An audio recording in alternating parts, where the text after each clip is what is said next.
Google Translate bisa nggak? Bagus tuh diangkat kalau ternyata Kalau bahasa Yesus Ibrani pakai Google enggak? Dia enggak ini nanti. Nggak bisa. Bang, bagus diangkat tuh kalau Yesus disalib telanjang, kalau dia singgung-singgung pedofil kan. Kalau bisa pakai kamus. Maksudnya kan gini, untuk pembuktian kan kita pakai data Google Translate kan. Kalau Tapi bisa jujur nggak gitu? jangan kalau pakai Google Translate nanti ini miring, terjemahannya miring. Kalau bisa pakai ini. Ini. Ya, sih Bang kita Rey, tahu bahasa boleh Ibrani. Gimana, Bang? Kalau bisa pakai ini. Iya. Kan kata bahasa izin Ibrani. tanya boleh? Oh, silakan. Mbak Lona mau tanya nih. Bang Soeb jawab. Silakan, Bang Bang. Soeb Ayo jawab. jawab, Bang Soeb. Jangan lama-lama Ditanya Mbak jawab Lona nih. Bang Ayo. Soeb. Silakan pertanyaan yang kritis, yang tajam gitu, Mbak Lona. Silakan ke Bang Soeb. Enggak, saya sedang nggak bisa berpikir.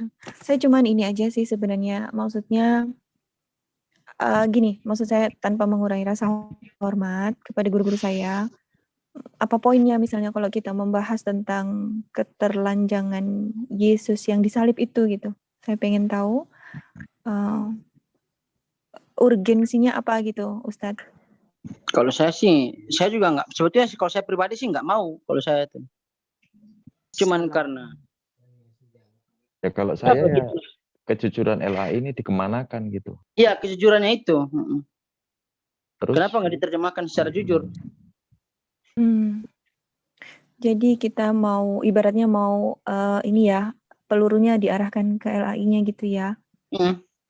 Amunisi. Terjemahan LAI. Apalagi umatnya. Aduh, kerasukan. Makanya di Florida sekarang dilarang Bible di sekolah. Dilarang, Bang. Di Florida, nanti Bang. Bu Ana ya. Kalau di sana nanti coba cari Bible namanya New Revised Standard Version. Itu yang sering dipakai Zakirnaik.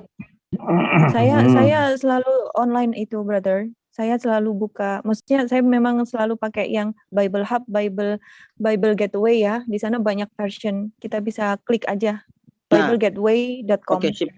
Itu Kalau yang selalu gitu saya pakai. Bisa pakai dua.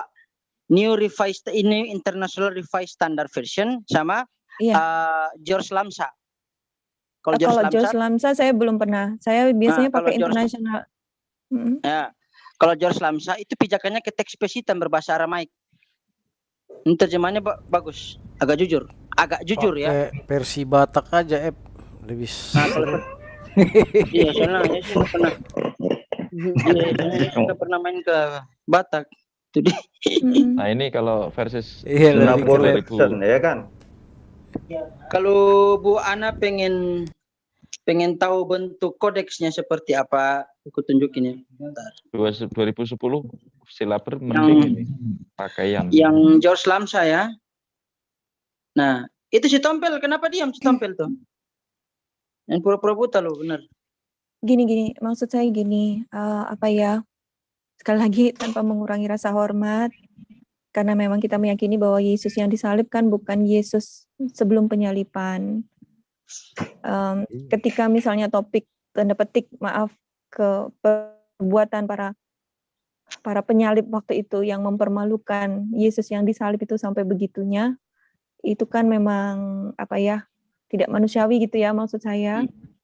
Dan saya mau kembali kepada pesan Allah di dalam Al-Quran bahwa kita tidak boleh menghujat atau menghinakan sesembahan lain gitu, karena nanti kalau itu kita bawa itu akan menyakitkan dan mereka akan menghujat Allah melebihi dari apa yang kita bayangkan. Itu aja sih. Sebentar Mbak Lona. Yang dibahas kan ayat-ayat tadi bukan ini. Ya, saya paham Abang Uco, saya paham. Memang berdasarkan ayat Alkitabiah gitulah ya. Dan harusnya itu malah dibahas oleh internal mereka sendiri sebenarnya. Bahkan kalau sekarang saya boleh nanya ini ke Bang Templar. Bang Templar, open mic please. Nah, itu dia. Tadi kan dicari. Nggak boleh rayu-rayu. Enggak. Oke. Sekarang malah saya sebaliknya ini mau nanya. Halo, Bang Templar. Monitor. Kadang gini Mbak Lona, maaf. Kadang kalau kita lihat ini ya mulut mereka tuh kalau menghujat, menghinakan Rasulullah. Kadang kepingin juga aku buka itu, tapi nggak boleh ya. Bukan nggak boleh Bunda, monggo saja. Maksud saya, aduh, saya juga sama Bunda. Saya kadang sampai jujur salah satu yang membuat saya termotivasi untuk belajar ini adalah saya punya niat besar untuk tanda petik pengen suatu saat itu dengan Sofiatul sebenarnya. Meskipun gaya diskusi saya mungkin tidak akan sefrekuensi dengan Sofiatul. Tapi jujur itu salah satu motivasi saya Bunda. Ya, Sangat halo, sakit, halo. sangat Ada sakit. pertanyaan apa tadi? Ya sebentar ya Bang. Sangat sakit luar biasa. Bahkan kemarin saya kick bener-bener yang namanya Muzayanah kalau nggak salah di PDLA. Karena hujatannya luar biasa kepada Allah. Saya nggak rela, saya nggak terima. Itu Bunda sayang. Maksud saya bukan begitu. Saya sangat, aduh, saya jadi nggak berani bicara ini. Udah, saya diam aja.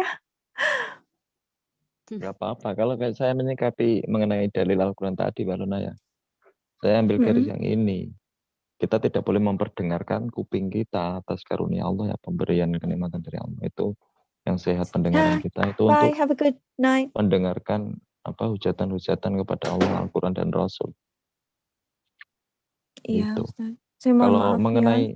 mengenai data yang tertulis di Bible, itu kita berusaha untuk menyampaikan kebenaran. Itu kitab itu memang sudah koreksi Al-Quran. Kisah Israeliat ya, bukan Bible. Iya. Sebenarnya Bang Rey, Macam kalau itu Ferguson kita boleh bawa, iya, kalau itu kita bawa ya, kita kembalikan. Sebenarnya bagus untuk membuat mohon maaf, makanya ini saya tanyakan. Mohon maaf Bunda, anggap aja saya tadi tidak bicara deh, saya diam aja. Saya tambahkan ya, mohon maaf saya masuk. Jadi kalau menurut saya begini, oke, kita tahu bahwa kitab Bible telah disalahgunakan, telah banyak dirubah-rubah seperti dalam Al-Quran Al-Karim. Tapi maksud saya seperti ini, sama dulu saya juga seperti itu.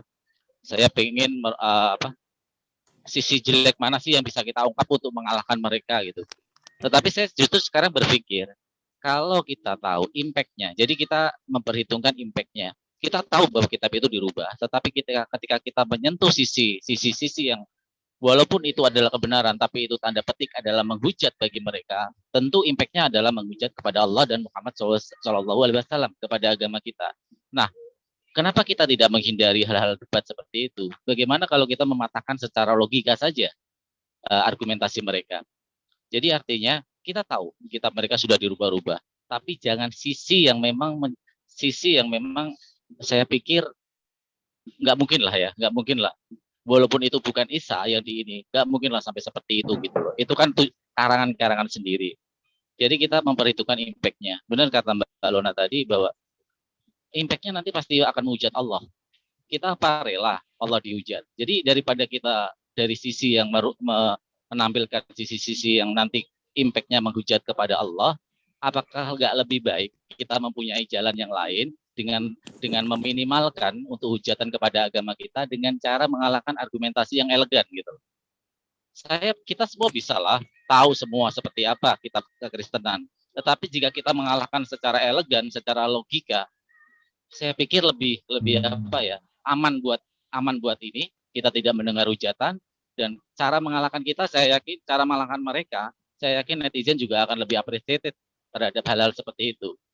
Jadi banyak kok ayat-ayat sebenarnya kayak dulu saya sering gitu, bahkan saya sering dulu menggunakan kitab-kitab Bible 1928 ya dulu, tapi sekarang saya tidak mau menyentuh itu karena mereka pasti akan menghujat Allah. Apa mau kita setarakan hujatan mereka dengan dia menghujat, kita hujat juga?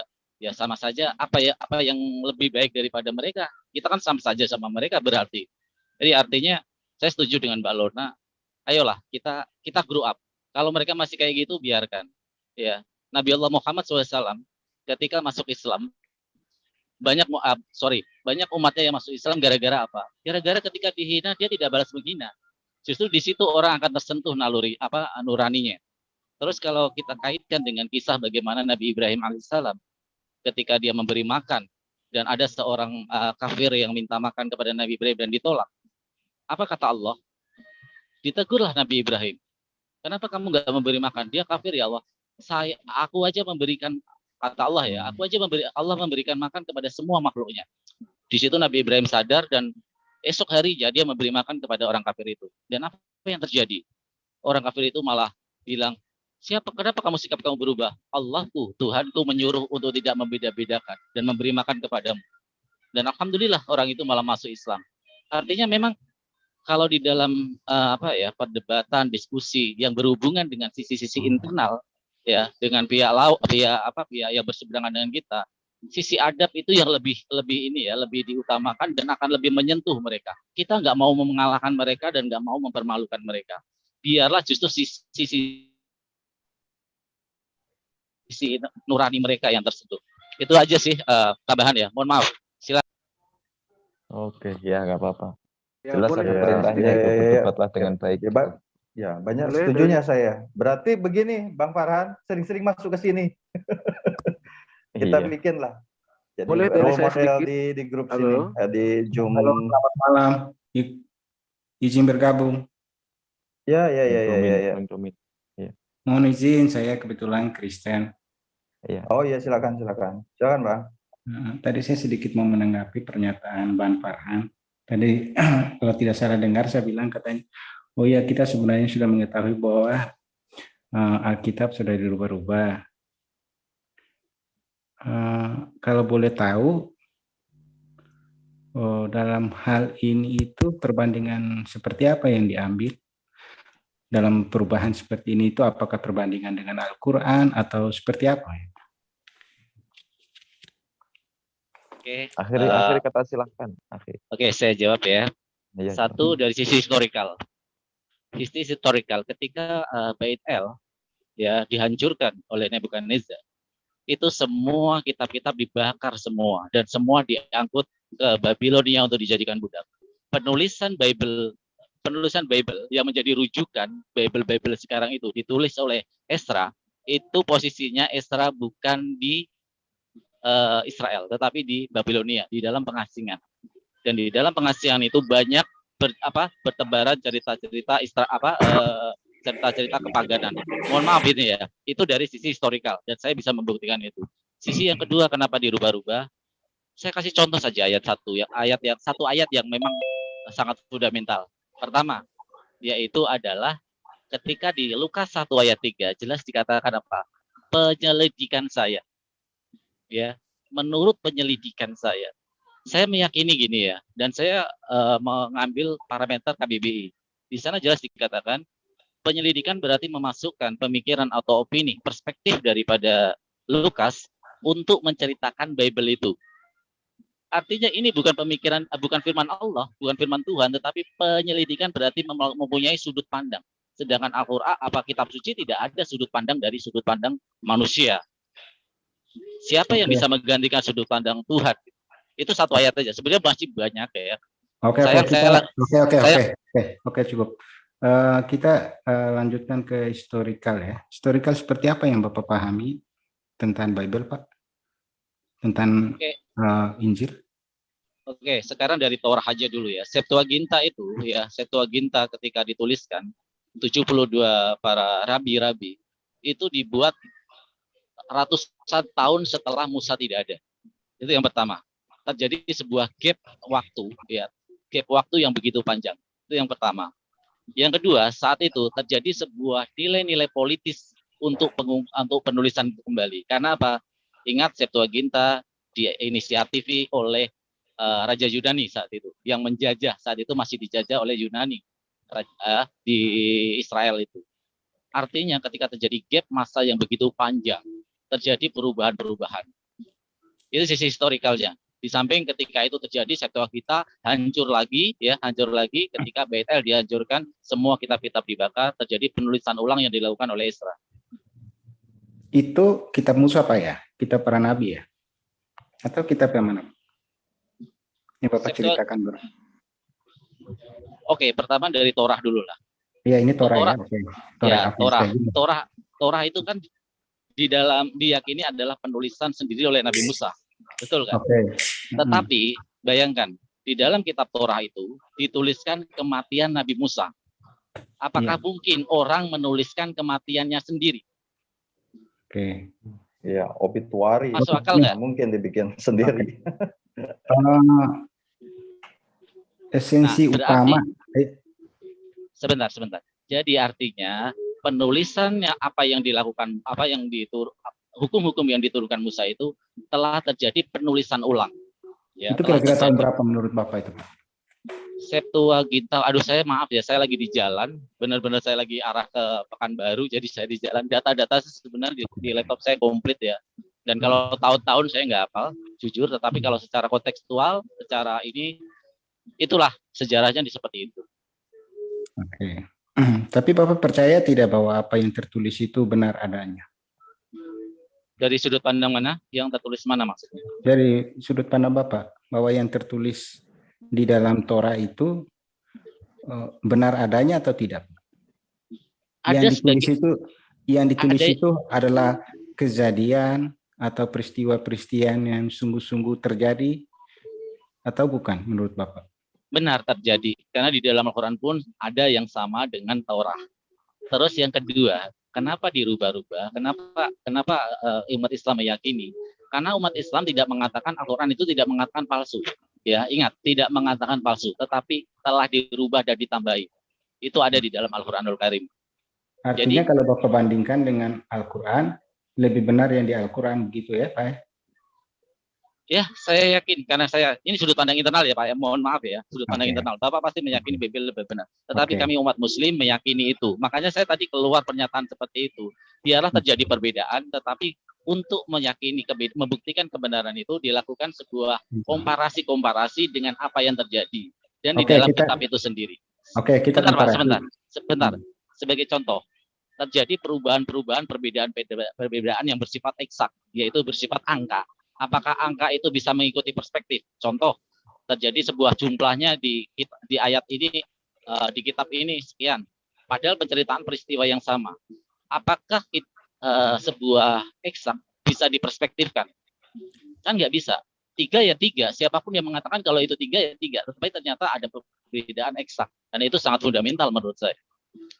Oke. Menurut Bapak, sesuatu peristiwa atau suatu kejadian yang ditulis yang dikatakan lebih valid atau itu tuh yang ada saksinya atau ditulis tanpa saksi? Oke, sekarang kita menuju saksi. Sekarang saya tanya balik, kalau Bapak parameternya saksi. Siapa yang menjadi saksi penciptaan alam semesta di kitab Kejadian ketika Tuhan menciptakan dan melayang-layang di atas air? Ada saksinya nggak? Ingat, Anda parameternya saksi. Iya, ini tadi kita bicara kitab itu ya, Taurat. Ya, makanya ketika Anda membuat parameter saksi, makanya saya komparasikan kepada pemahaman Anda tentang saksi. Ada saksinya. Kalau di kami ada saksi. Siapa saksinya? Siapa saksinya yang menyaksikan ketika roh itu melayang-layang? Justru. Kitab Kejadian Bapak tahu kan yang menulisnya siapa? Apakah saat itu yang menuliskan kitab Kejadian? Iya. Saya tanya dulu, yang tulis itu siapa? Kitab Kejadian. Kitab Kejadian menurut Bapak siapa yang nulis itu, Pak? Kitab Kejadian semua yang diturunkan firman itu kepada Nabi Musa. Nabi Musa, oke. Waktu Nabi Musa menerima itu, ada saksinya nggak? Tidak. Kenapa? Waktu Bapak bilang tadi kitab Kejadian ditulis oleh Nabi Musa. Betul. Oke, berarti pada waktu Nabi Musa menerima wahyu, bukan wahyu tapi bertemu dengan Tuhan untuk menuliskan kitab itu, ada saksinya nggak, Pak? Justru itu yang saya pertanyakan, kalau parameter itu saksi, makanya saya bilang saksi di dalam firman, penurunan firman, itu tidak akan pernah bisa, Pak. Kenapa? Karena firman Tuhan itu ditujukan spesialis kepada utusannya. Kalau ada utusannya yang menyaksikan firman itu dan ikut mendengarkan firman itu, otomatis saksi itu menjadi nabi, menjadi rasul juga. Memang nabi kan? Nabi Musa kan, Pak? Kita bicara Nabi Musa ini. Kitab Kejadian kita sepakat. Tadi kalau Bapak lari ke penciptaan, Kejadian, itu kan yang menulis Nabi Musa. Betul. Taurat kan? Oke. Taurat itu ditulis pada saat Nabi Musa menerima semua itu, peristiwa itu, kan saksinya banyak, Pak. Seluruh umat Israel, bani-bani Israel, 12 suku itu ikut bersama dia. Bapak salah kalau saksinya, kalau Musa ketika menerima firman ada saksinya salah. Bapak baca di Ulangan 18 ya ayat 15 sampai 21 di sana dinyatakan apa? Umat Israel apa? Dia meminta, tidak ingin melihat api dan tidak ingin mendengar suara Bapa. Artinya mereka tidak pernah mendengar suara Bapa dan tidak melihat api itu. Yang melihat api itu ya tanda kalau pemahaman kalian berteofani itu kan, itu cuma Musa, Pak. Tidak ada saksi. Karena yang lainnya itu tidak melihat dan tidak mendengar. Baca di Ulangan 18 ini. Oke, Bapak tahu dong, berarti peristiwa umat Israel keluar dari perbudakan Mesir, Bapak paham kan? Sampai ke tempat pembuangan, sampai mereka menerima. Kan Bapak tahu kan pasti sama. Berarti kan? itu bukan saksi, Pak. Berarti Nabi Musa ya, Nabi Musa menceritakan kepada umatnya, dan itu sama persis Nabi Muhammad artinya, ketika menerima firman. Artinya mau saya katakan di situ bahwa ada alur di situ, alur cerita awal di situ, ada sesuatu peristiwa yang terjadi secara awalnya di situ, saksinya banyak, bahkan bukan 1-2 orang, tapi satu bangsa. Ya kan? Di mana Pak? Di mana Pak? Jadi satu bangsa jadi saksi Pak ketika menerima bangsa Israel itu Pak, bangsa Israel. Bangsa Israel, anak-anaknya Yehuda itu kan 12 suku. Mereka kan dipanggil bangsa. Sebentar, ketika Musa menerima loh batu ya di harap itu umatnya tidak tahu Pak. Yang tahu itu hanya Musa. Musa dapat firman dari Tuhan dari loh batu itu baru diceritakan kepada umatnya ya, ceritakan umatnya. Mau bukti sebentar, mau bukti. Kenapa? Karena saat Harun dituduh membuat ini, jadi kita pandang kan Harun dituduh membuat patung ini patung emas ya. Nah itu apa yang dikatakan Harun kepada yang dikatakan umatnya? Ini Musa tidak turun-turun. Kenapa tidak turun-turun? Ya udahlah, yuk kita bikin Tuhan. Kita bikin ini. Musa menyuruh untuk mengumpulkan perhiasan-perhiasan dari pahlawan Bani Israel. Artinya Musa gini. sendirian. Oke, saya paham benar. Saya bangun konstruk berpikir Anda. Di kitab, memang di Bible juga tertulis bahwa yang naik ke atas gunung adalah Musa. Ada hambanya, hamba dia Yosua yang ikut dia. Tapi kita bicara Musa. Sekarang bicara Musa. Tetapi yang kita ingin bahas ini, Musa ini naik tidak kucuk-kucuk, dia tanpa sepengetahuan siapapun, dia naik tiba-tiba turun, dia bawa langsung 2 loh batu, tidak seperti itu. Tetapi mereka melalui satu peristiwa yang begitu, kejadian yang begitu panjang, yaitu sejak keluar dari perbudakan. Betul. Exodus, itu dia Exodus Pak. Dari situlah terjadi muncul terciptalah Torah itu kan. Taurat itu muncul. Kemudian yang saya ingin tanyakan, sebenarnya Bapak menjadi pegangan Bapak pembanding bahwa Taurat itu mengalami perubahan. Apalagi apa Bapak bandingkan dengan Al-Quran atau kitab mana yang menjadi pembanding Bapak? Bapak bisa menyatakan bahwa itu adalah sudah mengalami perubahan itu. Sebenarnya saya tidak ingin masuk ke historis bahwa Musa seperti ini, tetapi kita hanya ambil satu aja. Saya ingin tahu bahwa saya bilang sekali lagi, saya lagi di jalan ya. Nanti kalau sinyal saya tiba-tiba hilang, mohon maaf karena ini masuk tol ke arah Palembang. Jadi gini Pak. Jadi gini. Kalau Anda menanyakan, kok dirubah? Mana buktinya? Pasti Bapak meminta itu kan. Betul. Kami di dalam Al-Qur'anul Karim ya telah dikatakan bahwa telah ada dirubah-rubah oleh mereka. Jadi di dalam Al-Qur'anul Karim itu narasinya ya. Mereka para ahli kitab mengatakan ucapannya dan mengatakan itu adalah firman Tuhan ya demi keuntungan mereka pribadi. Itu yang pertama. Itu landasan Al-Qur'an internal. Kalau kita masukkan ke dalam ranah eksternal, kita buktikan Pak. Sekarang kitab Bapak adalah kitab suci. Apa mungkin Tuhan salah melihat atau salah menjumlah? Ketika di kitab kejadian di kitab-kitab Torah ditemukan perbedaan jumlah-jumlah Pak. Ada yang menulis 15, ada yang nulis 30 seumpama nih ya. Apakah mungkin Tuhan salah menghitung, Pak? Padahal konteks peristiwanya beda sama. Begini, saya berarti Bapak yang menjadi pegangan Bapak untuk memperbandingkan bahwa satu mengalami kitab ini mengalami perubahan itu apa? Apakah Bapak pegangan Bapak Al-Quran berarti ya? Iya, internal Al-Quran. Kalau kita pakai eksternal, berarti Pak, saya bukan hanya sebentar. Berarti Al-Quran ya. Jadi sebentar Bapak Pak. Saya Al-Quran dengan Taurat misalnya, Bapak bilang bahwa Al-Quran lebih sempurna dari Taurat, seperti itu? Jelas.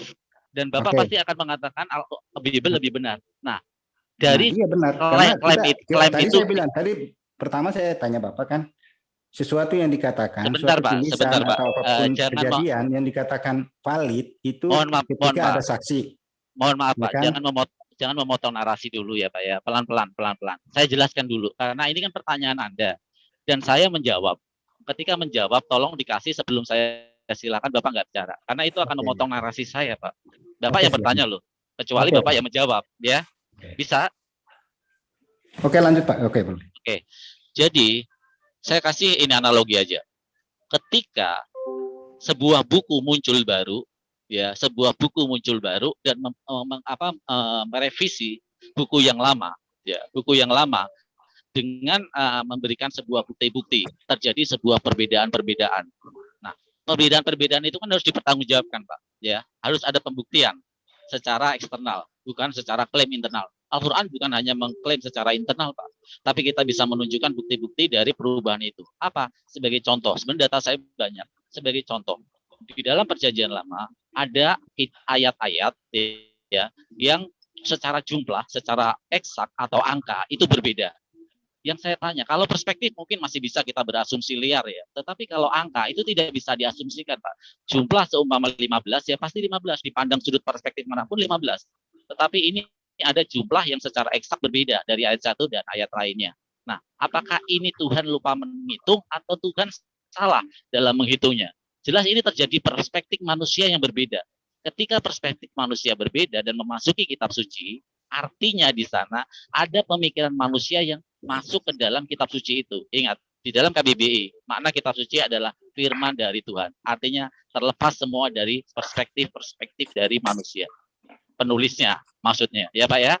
Itu. Jadi secara eksternal kami bisa membuktikan. Angka itu tidak bisa, Pak. Di perspektifkan itu angka nggak bisa. Silakan, Pak. Oke, berarti tadi poinnya Bapak megang pada adanya perubahan terhadap pasal maupun ayat begitu ya? Betul. Oke. Menjadi pegangan Bapak untuk pembanding Al-Quran? Jelas Pak, kitab saya Al-Quran. Masa saya memakai kitab beda Pak? Oke, artinya berarti kita untuk mengetahui bahwa antara dua kitab ini mana yang benar, berarti kalau kita pun diposisikan diri sebagai independen atau orang yang tidak masuk ke Al-Quran maupun tidak ke Taurat, orang luar ini, dia akan melihat, menguji kedua kitab ini. Betul. Kitab mana sih yang sebenarnya dianggap paling valid atau paling dianggap paling benar atau paling sempurna atau paling mendekati peristiwa yang terjadi. Oke, kita tadi sepakat bahwa salah satu unsur yang untuk mendukung kebenaran itu adalah saksi. Ya kan Pak ya? Bapak tadi udah sepakat juga. Kita sepakat. Kitab suci, Pak. Kitab suci. Iya, ingat, kitab suci. Saya tidak mengatakan kitab suci firman. Bapak kan membuat parameter kebenaran itu dari saksi kan? Iya kan? Saya bilang betul. Kalau Al-Quran bukan, tidak membutuhkan saksi untuk firman. Karena apa? Firman itu adalah hak internal dari nabi yang diutus. Firman itu hanya turun kepada nabi yang diutus. Itu Pak ya. Jadi jangan dirubah narasi saya. Persoalannya begini. Persoalannya saya sebenarnya tidak merubah narasi. Karena Bapak bilang bahwa Taurat itu sudah mengalami perubahan sekian. Artinya Bapak punya pegangan lain loh, pembanding. Dan di sini Bapak pegang Al-Quran, ya kan? Sekarang ketika saya orang yang keluar datang dari luar, saya bukan di Islam maupun bukan di Taurat, di Kristen, saya akan melihat keduanya. Mana yang mendekati kesempurnaan, kebenaran. Tentu salah satu yang saya pegang adalah bukan yang diceritakan Bapak bahwa ini berubah, bukan. Tetapi yang salah satu yang saya pegang adalah saksi. Saksi akan menunjukkan bahwa ini adalah mendekati kebenaran atau tidak. Seperti itu. Lah, bagaimana mungkin? Saya ini datang dari luar ya, bukan Kristen, misalnya saya posisikan diri orang yang belum beragama. Bagaimana mungkin saya memilih kalau tidak ada saksi? Saya harus memilih antara satu ini. Saya harus percaya bahwa Bapak bilang bahwa sudah berubah sebentar ada saksi, atau saya harus percaya sama yang satu lagi, seperti itu. Ini hanya untuk menjadi ini aja Pak. Menurut Bapak seperti apa? Karena kami Kristiani Oke, boleh saya jawab? percaya bahwa Taurat benar karena memang mereka ada saksinya. Dan kami tidak bisa percaya kepada Al-Quran karena tidak ada saksi. Seperti itu. Ya, saksi kan tidak serta-merta Makanya membenarkan. Kan ada saksi palsu, ada saksi yang... Yang kedua, itu yang pertama. Yang kedua, waktu kejadian. Yang kedua tadi, saksi yang kedua waktu kejadian. Waktu kejadian. Kita tahu bahwa Taurat itu terjadi mungkin 2000 tahun sebelum Masehi. 2000 tahun bahkan lebih sebelum Masehi. Sekarang kalau Bapak bandingkan dengan Al-Quran, Al-Quran turun tahun berapa? Oke. Kalau terjadi Boleh saya kesalahan. Iya. Ujian saksi dulu aja, pengujian saksi dulu aja, Pak. Silakan. Oke, saya gini ya. Berarti Bapak mempunyai parameter. Saya suka menggunakan konstruk berpikir dari lawan diskusi saya. Jadi Bapak berpikir kalau yang lebih dulu itu pasti benar. Itu yang pertama yang saya tangkap dari konteks narasi Bapak. Yang kedua, saksi adalah kunci dari menentukan kebenaran. Oke, sekarang saya jawab yang pertama, bahwa yang lebih dulu pasti benar. Bapak tahu peristiwa ketika Ptolemeus menemukan sebuah teori bahwa bumi menjadi pusat tata surya atau geosentris, dibantah oleh teori Kopernikus yang itu bertahan, dan ini bahkan menjadi doktrin ke gereja yang mengatakan bumi adalah pusat tata surya. Ternyata muncul buku penelitian yang terbaru yang mengatakan bahwa ternyata itu salah, dan ditemukan oleh Kopernikus bahwa bumi bukan pusat tata surya tetapi matahari sebagai pusat. Enggak, saya kasih logika, analogi kepada Anda. Kalau Anda memakai parameter bahwa yang lebih dulu itu adalah benar, sekarang Bapak lebih percaya bumi ini menjadi pusat tata surya atau matahari menjadi tata surya? Saya tanya kepada Bapak, pelan-pelan Pak, untuk membangun konstruk berpikir Anda. Matahari. Berarti yang lebih benar itu yang penemuan pertama atau penemuan terakhir, Pak? Ya, terakhir. Nah, terakhir. Begitu juga, Pak. Jadi jangan membuat parameter bahwa yang lebih dulu itu pasti benar. Jadi Bapak berpikirnya seperti itu. Kerangka berpikir enggak. Justru ini pengetahuan Pak ya. Ini mengenai tata surya. Ini kan pengetahuan, enggak? Nanti panjang kita lupa. Sebentar, saya selesaikan dulu, Pak. Tadi kita sepakat sesuatu pengetahuan yang diberikan oleh Tuhan yang Maha Kuasa kepada kita manusia untuk step by step mengetahui itu. Boleh sebentar saya selesaikan narasi. Kita Tuhan yang turun atau wahyu Tuhan yang turun kepada para nabi. Pak, itu masalahnya itu langsung antara Tuhan dengan mereka yang dipilih, yaitu para nabi. Kalau masih kayak gini nggak saya layani. Logikanya pakai tata surya itu berbeda karena itu adalah pengetahuan yang memang Tuhan berikan untuk manusia tidak bisa paham dari awal langsung, tetapi tahap bertahap. Pak, kalau Bapak masih seperti itu cara diskusinya, nggak saya layanin, Pak. Saya ingat, saya tidak suka narasi saya sebelum saya kata silakan Bapak ini. Saya juga nanti menunggu Bapak silakan, baru Bapak boleh baru saya bicara. Ya Pak ya. Jadi sebenarnya saya mau cut supaya jangan lari ke situ aja Pak. Kita bukan, saya justru karena kan kalau teknologi itu pemikiran kita jauh karena berbeda dua bidang. Saya kayaknya berhenti deh kalau Bapak narasinya seperti itu. Saya bisa lebih keras dari Bapak kalau saya mengikuti cara berpikir Bapak. Narasi saya belum selesai, Pak. Bapak udah membantah. Saya menggunakan konstruk berpikir Bapak. Ingat, menggunakan konstruk parameter berpikir Bapak. Parameter yang Bapak buat persoalannya yang lebih dulu tidak sejalan. Yang Bapak pakai itu tidak sejalan. Bapak dengan yang diterima kebenaran yang diberikan Tuhan dengan teknologi itu berbeda. Bapak boleh saya iniin? Boleh? Silakan Pak, silakan. Atau Bapak mau merasa bahwa Bapak masih ngotot, silakan lanjut dan saya nggak akan jawab. Iya, silakan lanjut Pak. Yang penting jangan bawa ke teknologi. Justru bukan teknologi, justru itu mematahkan konstruk berpikir Bapak. Ingat, saya memakai kata analogi, berarti contoh bahwa yang lama pasti lebih benar daripada yang baru. Itu yang saya bantah dari konstruk berpikir Bapak. Kalau kata wahyu, sekarang gini, kita sama-sama meyakini kitab suci adalah firman dari Tuhan. Iya kan? Nah, makanya saya bawa ke sifat yang bersifat universal atau bersifat umum ketika parameter yang Bapak buat yang lebih dulu pasti lebih benar daripada yang belakangan. Itu dulu yang ini, konstruk berpikir Bapak yang saya benarkan dulu, saya letakkan ke tempat yang tepat gitu loh, ya. Jadi ketika Bapak mengklaim yang lebih dulu pasti benar, itu yang saya bantah. Bukan ini jangan lari ke apa, ke teknologi atau ke apa, sains. Bukan, saya nggak ke sana. Tetapi ini adalah sebagai parameter yang yang meruntuhkan konstruk berpikir Bapak bahwa yang lebih dulu pasti benar dari yang belakangan. Itu yang pertama. Terus yang kedua, Pak, ya, yang kedua, kalau Anda merujuk kepada sebuah saksi sebagai penguat firman Tuhan, makanya saya tanya, sekarang saya kasih contoh di Perjanjian Baru deh. Ketika Yesus diuji, ya, ketika Yesus diuji sama iblis di padang gurun, saksinya siapa, Pak? Ingat peristiwanya, saya bukan penulisannya. Peristiwanya. Siapa yang menyaksikan Yesus ketika diuji di padang gurun oleh iblis? Jadi ketika nanti saya bantah kamu. Nanti saya jawab. Nanti Dilanjut dulu, nanti saya jawab.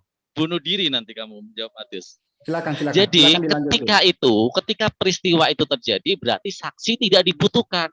Ya, saksi tidak dibutuhkan. Itu ada di kitab Anda bahwa Tuhan dengan nabinya itu sudah dibenarkan sebagai sebuah kebenaran tanpa perlu saksi yang lainnya. Itu ada di kitab Anda. Artinya peristiwa itu terjadi adalah hak eksklusivitas dari nabi itu dengan Tuhannya ketika menerima firman. Baru nabinya menceritakan kepada muridnya, kalau di Kristen ya, kalau Nabi Allah Muhammad kepada sahabat-sahabatnya diceritakan, baru nanti firman itu dituliskan oleh juru tulis yang resmi. Itu loh, Pak. Jadi kalau Anda mengatakan saksi dibutuhkan, banyak ayat-ayat Anda yang bahkan tidak membutuhkan saksi. Jadi dua konstruk berpikir Anda, parameter berpikir Anda itu runtuh. Satu, saksi. Anda tidak bisa menjawab ketika iblis menguji Yesus siapa saksinya. Ya. Karena apa? Yang dituliskan adalah ucapan Yesus kepada Matius. Itu yang ya. Terus yang kedua, masalah yang lebih lama pasti lebih benar daripada yang baru. Saya kasih tadi antitesis saya bahwa ketika Ptolemeus menemukan sebuah teori geosentris, ternyata itu salah, Pak. Padahal dipakai doktrin gereja loh. Banyak korbannya, Pak. Galileo Galilei gitu contohnya ya. Terus siapa itu yang sampai dibakar oleh gereja. Artinya ketika terjadi penemuan yang dilakukan oleh Copernicus yang menemukan teori heliosentris, padahal itu lebih mudah dan diakui oleh kebenarannya.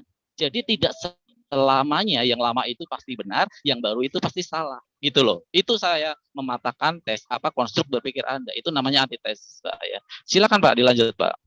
Oke. Nanti mohon maaf kalau sinyal saya tiba-tiba hilang ya. Oh ya, oke Pak. Ya. Oke. Kita kembali ke awal dulu ya. Kita tidak masuk ke ketika Yesus berpuasa yang dia dicobain itu tidak. Kita tidak bahas ke situ, nanti tema yang lain. Ini kita bicara kitab dulu, penulisan ini. Karena kalau bicara Yesus, kita akan berbicara perjanjian baru. Kitab yang kita bicarakan.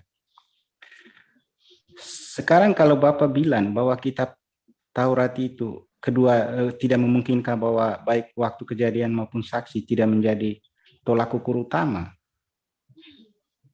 Sementara kejadian yang dituliskan di situ adalah sesuatu yang benar-benar terjadi. Dan itu diberikan oleh Yang Maha Kuasa kepada mereka yang terpilih. Ketika Bapak membenarkan bahwa yang terakhir yang disampaikan, taruhlah misalnya Bapak bilang bahwa yang diterima yang terakhir itu adalah dari Tuhan juga misalnya. Kalau saya tidak berpikir seperti itu, kalau Bapak berpikir seperti itu, misalnya, ini kira-kira seperti itu saya berpikir. Apakah yang bersangkutan, kira-kira Bapak bisa bayangkan nggak seperti apa dia berpikir? Apakah ucapan dia, firman dia yang sudah turun di awal dengan di akhir, yang datang dari yang satu, yang kekal, yang maha tak terbatas, apakah bisa salah? Itu persoalannya, Pak. Oke, firman itu tidak pernah salah, Pak. Yang menyalahkan, yang salah adalah yang merubah-rubah, yaitu manusianya.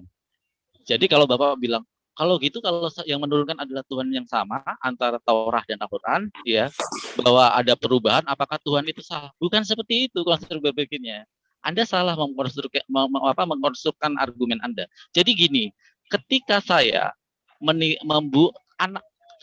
saya sudah punya anak. Saya kepada anak saya berpesan, Nak, sawah kita adalah 300 meter ini jangan kamu jual. Ya, itu pesan saya. Ternyata di perjalanan waktu tanah ini dijual oleh anak saya. Ya, sedangkan yang saya kasih warisan anak satunya lagi, ternyata dia mengikuti perintah saya yang tidak menjual. Satu perintah yang sama kepada dua anak ini, ya. Apakah tandanya pesan saya berbeda? Padahal pesan saya sama dengan kedua anak saya. Bukan, pesan saya tetap sama, tetapi anak yang satu menyelewengkan apa yang saya pesankan. Jadi bukan firmannya yang salah, tetapi umatnya yang telah menyalahgunakan dan merubahnya. Jadi bukan firman Tuhannya yang salah. Jadi konstruk berpikir Bapak yang salah. Oke. Sebentar, Silakan. saya belum silakan. Nah, ini baru kepada ranah analogi. Yang kedua sekarang ranah yang literal atau ranah yang nyata.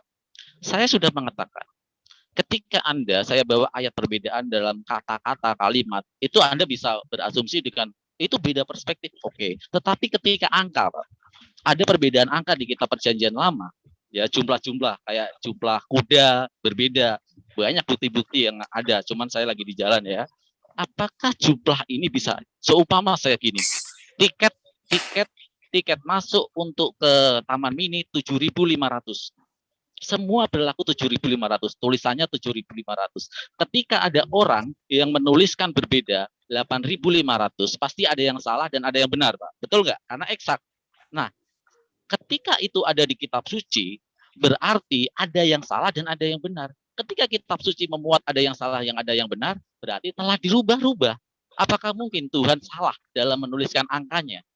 Karena ini bukan kalimat yang bisa diperspektifkan. Ini adalah angka eksak yang tidak bisa berubah dari sudut pandang manusia manapun. Itu Pak. Terima kasih Pak. Oke. Saya tangkap itu maksud Bapak yang pertama terutama masalah penulisan ya. Oke. Sekarang seperti ini. Kalau saya konsep berpikir saya seperti ini. Bapak percaya bahwa firman itu kekal? Firman Tuhan itu kekal? Bapak mau ngambil ranah doktrinal, oke. Saya ini sedikit Bukan. layani. Ini firman kita, ini kan berbicara firman ini. Yang dituliskan firman Tuhan. Oke, firman kekal, Pak. Oke, kekal. Oke. Kalau kekal, artinya berarti dia berlaku sepanjang masa. Berlaku sepanjang masa. Oh, bukan seperti itu. Jadi gini, maksud kekal itu adalah kekal ketika pada zamannya. Contoh, ketika Allah berfirman di dalam perjanjian lama, seumpama ya, untuk contohnya untuk berkorban unta contohnya ya, atau apa ya, di Israel nggak ada unta ya. Sebentar, saya kasih analogi yang Bapak lebih mudah pahami. Seumpama ada aturan untuk waktu itu di dalam perjanjian lama. Untuk Tuhan itu menyuruh membakar roti dengan roti jelai ya, dengan kotoran manusia. Itu kenapa? Ada firman itu. Itu firman Tuhan loh. Ya, karena Bapak pasti meyakini itu adalah firman Tuhan, ada di kitab Anda loh. Itu kenapa? Itu ada kedaruratan, Pak. Firman itu ada masanya, bukan harus kekal untuk digunakan oleh pada zamannya. Apakah ayat itu masih bisa kita gunakan sampai sekarang? Tidak, kedaruratan saat itu karena apa? Penceritaan firman itu turun ketika di gurun pasir yang tidak ada bahan bakar untuk makanan. Akhirnya karena kotoran kita bisa menjadi gas ya, dan bisa dibakar dan bisa mematangkan roti itu dipakai. Apakah ayat ini mau dipakai terus sama umat Kristen? Coba sekarang, siapa yang mau makan roti dibakar dengan kotoran? Kan nggak ada, Pak. Jadi kalau Anda berpikir bahwa firman itu kekal terus harus semua dilaksanakan oleh umatnya, ya saya challenge sekarang. Mau Anda melaksanakan firman itu kekal memakan roti yang dibakar di kotoran Anda sendiri? Bukan seperti itu, Pak. Konstruk berpikir firman itu kekal itu bukan seperti itu. Kekal maknanya adalah kekal pada zamannya. Ingat, kekal pada zamannya. Yang kekal adalah satu yang bersifat ketauhidan. Tuhan itu satu, Tuhan itu ehad. Itu yang kekal, Pak. Dan itu tidak dirubah. Karena apa? Merujuk kepada Allah itu sendiri.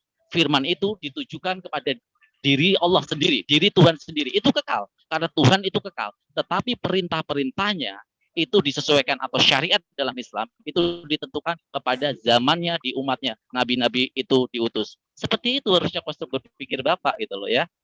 Oke. kalau seperti Ini itu Bapak Bapak bertanya berpikir, terus loh ya. Saya jadi narasumber ya. enggak, Jadi. enggak kita Tapi diskusi nggak apa-apa, kan, lanjut, saya bertanya Bapak jawab kan. Ya, lanjut. Tadi memang dari awal saya yang bertanya karena saya nanti kalau Bapak mau Apa-apa Bang, lanjut Bang. Oke, Tapi di sini gini Pak, tapi di sini Iwan Pila banyak ya. Silakan Iwan Pila kalau ada yang mau jawab silakan karena saya lagi iya, di jalan. boleh. Kalau mungkin ada teman-teman. Kawan-kawan Iwan Pila yang lain kalau ada yang mau jawab silakan. Masa saya mendominasi kayak gini? Selagi di jalan lagi. Nah, Silakan Bang, Iwan lanjut Pila Bang, yang bagus lain. Bang. Silakan, Penjelasannya lanjut, masuk Bang Farhan. logika kita Bang. Iya. Bagus. Lanjut Mumpung Bang, lagi lanjut Bang. nyambung-nyambungnya gitu nanti. Edukasi kita. Iya. Oke. Kalau seperti itu Bapak berpikir, saya juga menjadi berpikirnya seperti ini.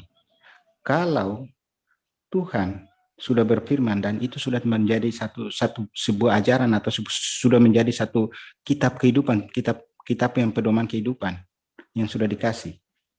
Apakah menurut Bapak mungkin hanya gara-gara salah tulis satu pasal atau dua pasal ataupun mungkin salah ini Tuhan harus berfirman lagi kepada orang lain dan harus memberikan kitab yang baru?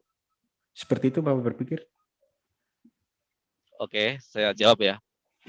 Ketika sebuah kepala pemerintahan membuat surat keputusan ya untuk diturunkan kepada semua jajaran-jajaran di eksekutif di negara itu, ternyata di sebuah daerah ya peraturan itu ternyata tidak sesuai dengan daerah tersebut.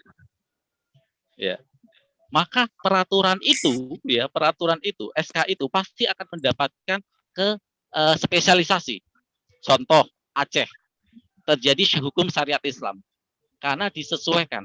Apakah berarti perintahnya ini salah? Apakah berarti perintahnya ke Sumatera beda perintahnya, beda hukumnya, di Aceh beda hukumnya? Apakah itu berarti yang memberikan otonomi daerah ini salah? Bukan seperti itu konstruk berpikirnya, Pak. Ya, bukan seperti itu. Jadi ketika firman Tuhan sudah mencapai titik bahwa firman itu cukup untuk suatu nabi kaum, ketika itu terjadi sebuah kesalahan dan penyimpangan, tentu Allah akan menurunkan firman lagi untuk membenarkan sesuatu yang salah itu sesuai dengan umat saat itu. Saya kasih analogi tentang lalu lintas. Di tahun 40-an, Pak, tidak ada Pak kewajiban yang naik motor itu pakai helm. Tidak ada. Bapak mau naik motor kemana-mana nggak pakai helm, nggak ada tilang. Tetapi ketika ada undang-undang naik motor harus pakai helm, apakah peraturan itu salah? Tidak, karena disesuaikan dengan kondisi zamannya. Karena sekarang kendaraan banyak dan rentan akan kecelakaan dan akan membahayakan para pengendaranya, sehingga diturunkanlah peraturan untuk memakai helm. Karena apa? Allah akan berfirman menurunkan peraturan-peraturannya itu pasti untuk menjaga umatnya, karena manusia ini ciptaan Allah, manusia inilah yang terkasih, dikasih oleh Allah, mendapat kesempurnaan. Di dalam Al-Qur'anul Karim manusia itu sempurna karena apa? Mempunyai akal. Tentu ya Allah akan menjaga ciptaannya yang sempurna ini dengan peraturan-peraturan yang menjaga manusia dari jalan yang salah. Seperti itu, Pak. Oke. Taruhlah misalnya Bapak berpikir bahwa kitab itu sama dengan peraturan yang dibuat oleh Tuhan. Artinya bahwa kitab yang turun berikutnya untuk memperbaiki yang terdahulu, seperti itu Pak ya? Bukan memperbaiki, Pak. Jadi gini. Kan merevisi kan kata Bapak tadi kan? Yang Bapak merevisi bukan berarti yang direvisi itu salah. Ingat, merevisi yang direvisi itu belum tentu salah. Saya kasih contoh tadi, Pak. Sekarang saya kasih contoh. Analogi mudah sekali. Ketika di suatu daerah ya yang saat itu terjadi kekeringan kering sekali, untuk air aja, untuk minum aja susah. Ada peraturan bahwa untuk satu kepala keluarga hanya boleh memakai air 5 liter supaya terjadi keadilan untuk semuanya. Supaya air itu yang tersisa stok di daerah itu cukup untuk semuanya. Tiba-tiba ditemukan sumber mata air yang besar ya, yang bisa ketika diolah itu bisa membuat contoh padi akan panen lebih banyak demi kesejahteraan masyarakat itu. Apakah peraturan ketika ditemukan sumber air yang begitu melimpah, peraturan yang untuk maksimal 5 liter sehari ini tetap dipertahankan? Tentu tidak, direvisilah peraturannya. Kenapa direvisi? Karena demi maslahat, demi kemasyarakat ini sejahtera. Dirubahlah peraturan itu. Apakah peraturan yang lama salah? Tidak, karena peraturan pertama juga demi kebaikan, supaya air itu cukup untuk semua masyarakat di situ. Konstruk berpikirnya seperti itu, Pak. Allah, Tuhan, ketika berfirman, direvisi firman yang lama, bukannya salah. Bukan direvisi itu artinya salah, tetapi peraturan baru untuk lebih mensejahterakan dan lebih sesuaikan oleh umat yang Nabi yang diutus itu terhadap umatnya. Begitu, Pak. Oke. Tapi ngomong-ngomong saya jujur, Pak, saya capek. Saya dari tadi saya di jalan capek. Bapak mungkin kalau mau diskusi lebih enak ya. Saya suka dengan diskusi kayak gini, mungkin bisa dijadwalkan ya. Saya lagi di jalan soalnya. Oh iya sudah. Tapi terima kasih, Pak ya. Terima kasih sekali Nanti untuk malah Bapak diskusinya. nyetir malah kacau nanti. Pak Domin, selamat malam. Yuk malam. Kenalkan, namaku Tristan. Bagaimana suara saudara? Nama saya Tristan, Pak. Oh iya, siap, Pak Christian, lanjut. Yang di luar yang benar, yang belakangan yang salah, gitu Pak ya? Salah satu unsur kalau saya. Jadi satu yang karena ini firman, ini kan dari Tuhan ya. Kalau dari Tuhan itu artinya bahwa Tuhan tidak pernah salah. Itu nomor satu, kita dasar berpikirnya bahwa Tuhan tidak pernah salah. Yang kedua, kalau toh Tuhan merevisi atau merubah, dia akan datang kepada umat di mana awal mula yang terpilih, keturunan daripada mereka yang terpilih. Kitab itu diberikan kepada saya, kemudian tiba-tiba Tuhan datang kepada Bapak, kan jadi tidak nyambung. Iya. Ya, seperti itu, Pak, saya berpikir. Parameter salahnya tuh gimana sih, Pak? Parameter salah. Misal di sini dia bilang A, di sana dia bilang B, salah nggak itu, Pak? Ya kalau Bapak tanya ke saya, misalnya kalau Bapak bandingkan, kita diskusikan, misalnya ke Bapak tanya ke saya, mana yang paling benar, Taurat atau Al-Quran? Saya akan bilang bahwa Taurat, bukan Al-Quran. Dasarnya apa, Pak? Kenapa? Dasar yang saya pegang pertama, Taurat pertama dari Tuhan, yang kedua diberikan kepada umat Israel, ketiga ada saksi, waktu kejadian lebih lama. Waktu kejadian lebih lama. Waktu kejadian 3 itu yang di zaman Adam tuh saksinya siapa, Pak? Bagaimana?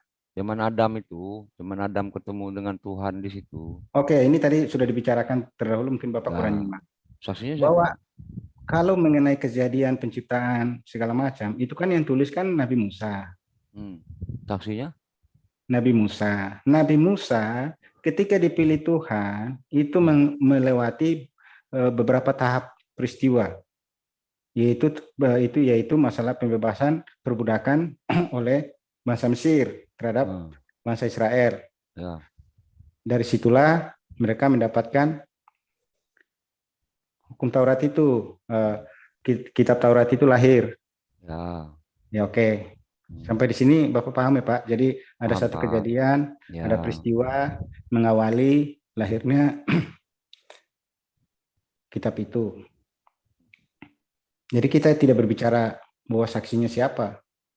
Tetapi Tuhan pada saat Tuhan menyampaikan bahwa terjadinya proses kejadian itu seperti ini, awal mula terjadi seperti ini itu disampaikan kepada Nabi Musa, itu ada saksinya. Saksinya itu para umat Israel, sekalipun mereka tidak ikut naik ke atas gunung.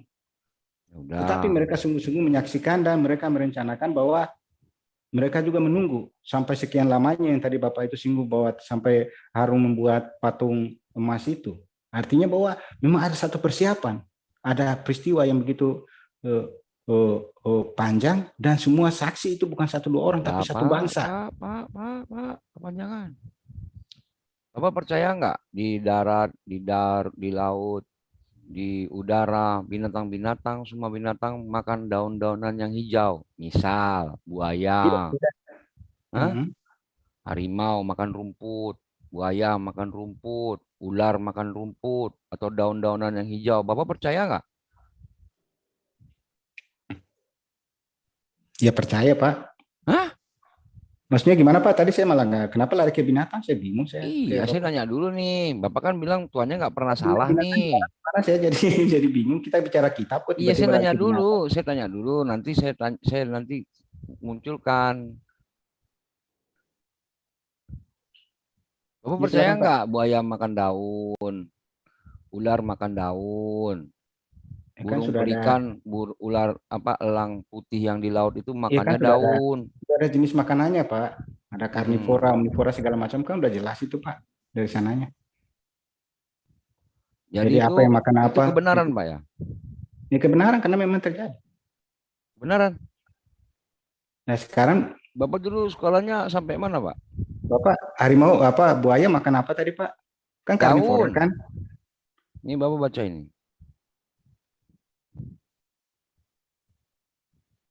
Ya Bapak aja, saya lagi ini Pak, Bapak baca aja Pak, nanti saya dengar.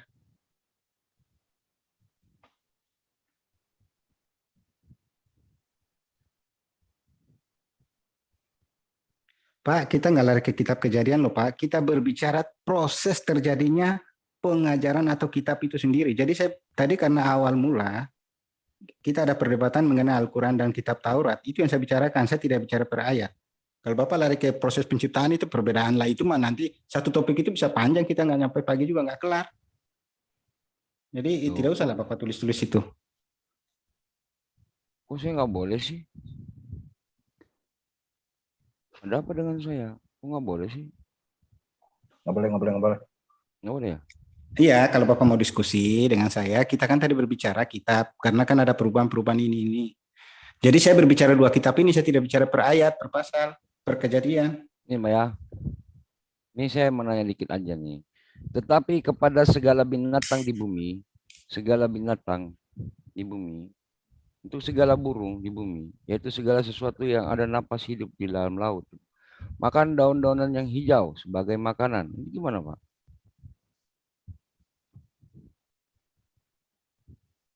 Burung di udara, segala yang merayap di bumi itu. Oh iya benar, nggak ada yang salah kan itu Pak. Bapak tahu Kan nggak? tadi saya bilang, Putih itu kalau makannya di makan ikan. udara, tapi kalau di laut makannya apa? Daun-daunan yang hijau di sini. Ya, Gimana? mungkin saja, tapi kan kita kenal bahwa sekarang Ikan hiu makan daun nih. Bapak tanya buaya, Bapak biasa kalau Bapak melihara buaya, Bapak kasih makan daun apa daging? Ini ikan hiu makannya apa, Pak?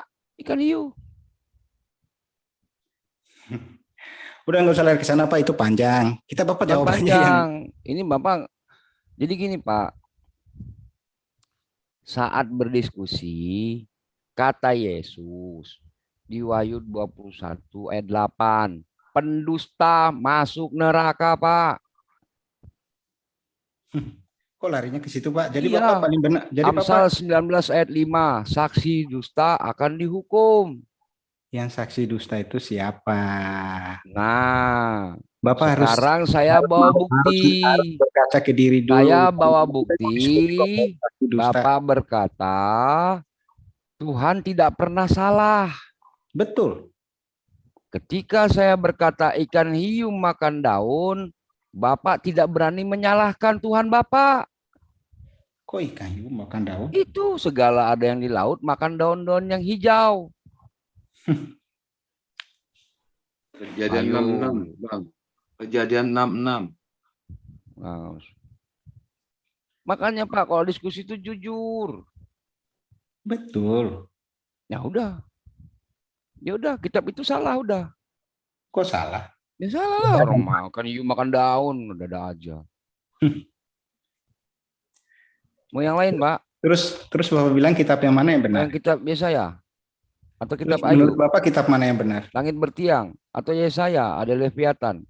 Itu naga itu jadi olahraga buat Tuhan itu. Gimana itu ceritanya? Atau mau yang mana? Banyak apa ayat-ayat yang enggak Yesaya 5:30 ya. Air turun ke bumi dan tidak lagi kembali ke tempatnya. Salah ini. Baliklah ke tempatnya, jadi hujan. Ini Bapak udah lari ke teknologi juga apa Enggak teknologi Pak itu teknologi Pak. Apa Pak namanya? itu enggak teknologi Pak. Kita harus mikir Pak, namanya air diserap. Bapak pernah dengar? Bapak maunya apa Pak? Bapak pernah dengar teori revolusi nggak? Bapak maunya apa ini sekarang? Coba saya ikutin aja. Bapak maunya apa? Saksi. Artinya saksi kalau mata. kita bicara binatang, bisa saja binatang. Bapak maunya saksi mata. Kitab Bapak itu kebenaran. Iya. Oh jelas, benar Pak. Kalau Ya. dibandingkan dengan ini ya, kalau Bapak tanya 2 ya. Petrus 5 ayat 3. bumi dari air dan oleh air dan berasal dari air. Betul nggak itu?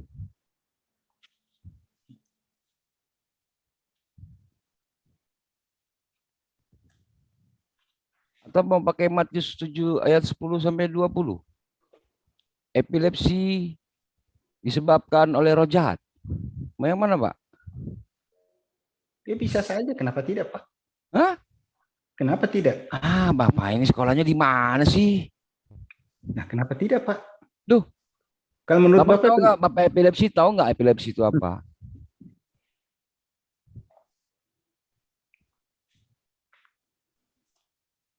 tahu, Pak. Itu kan orang. Ajari saya. Ya, saya tahu ya, epilepsi orang yang sakit epilepsi yang kayak suka kalau nggak bisa kena air segala macam itu kan? Atau Ya, penyebabnya apa? A, kuman, B, virus, C, disenggol cewek, D, jarang ditraktir makan di kantin, E, kurang jajan mungkin. Ayo. Menurut Bapak hanya itu saja, tidak ada yang lain. Ya bisa Tahu. saja yang bilang itu bisa saja karena kan kenapa tidak? Nah. Lalu sekarang saya tanya, Pak, orang yang lahir dari buta itu kenapa itu, Pak? Kalau Bapak berpikirnya seperti itu. Buta apa, Pak? Orang lahir buta misalnya atau lahir cacat itu kenapa itu? Penyebabnya apa? Ya ketetapan Tuhan lah, udah takdir, Pak. Nah, itu yang Bapak sendiri yang menjawab pertanyaan Bapak. Ya. Terus? Ya itu yang tadi Bapak tanya masalah. Ya, terus? Kita mau bicara ke sana. Karena retinanya nggak ada. Karena banyak tuh, Pak, penyebabnya. Kalau mata buta itu. Karena saraf matanya rusak. Gitu. Tuh. Orang nggak bisa lihat. Udah tadi Bapak udah jawab. Udah tadi udah Ya terjawab. udah tadi saya kasih sebab penyebabnya. Kok Bapak udah jawab. Kalau Bapak, halo? Iya, halo Pak, silakan saya dengar. Nah, epilepsi, buka Google. Epilepsi disebabkan karena kerusakan otak. Apakah otak Bapak rusak bisa disebabkan oleh roh jahat? Sekarang saya tanya, orang menderita epilepsi itu, apakah dia selalu kenanya setelah dewasa atau ada kemungkinan dia dari lahir udah kena itu? Pak, kedua-duanya masih bisa dibenarkan, bisa.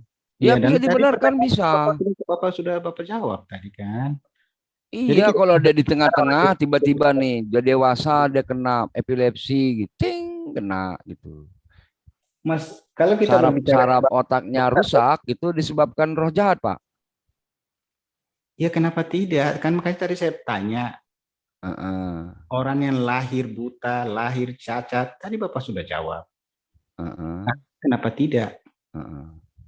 Ya kan? Jadi itu sebenarnya tidak ada masalah itu tentang hal itu. Masalah, Pak. Makanya saya bilang tadi, Wahyu 21 ayat 8. Bapak wajib jujur. Oh, jujur saya, Pak. Mana jujur? Udah jelas-jelas kata dokter kerusakan otak. Kok disebabkan sama setan? Udah aja.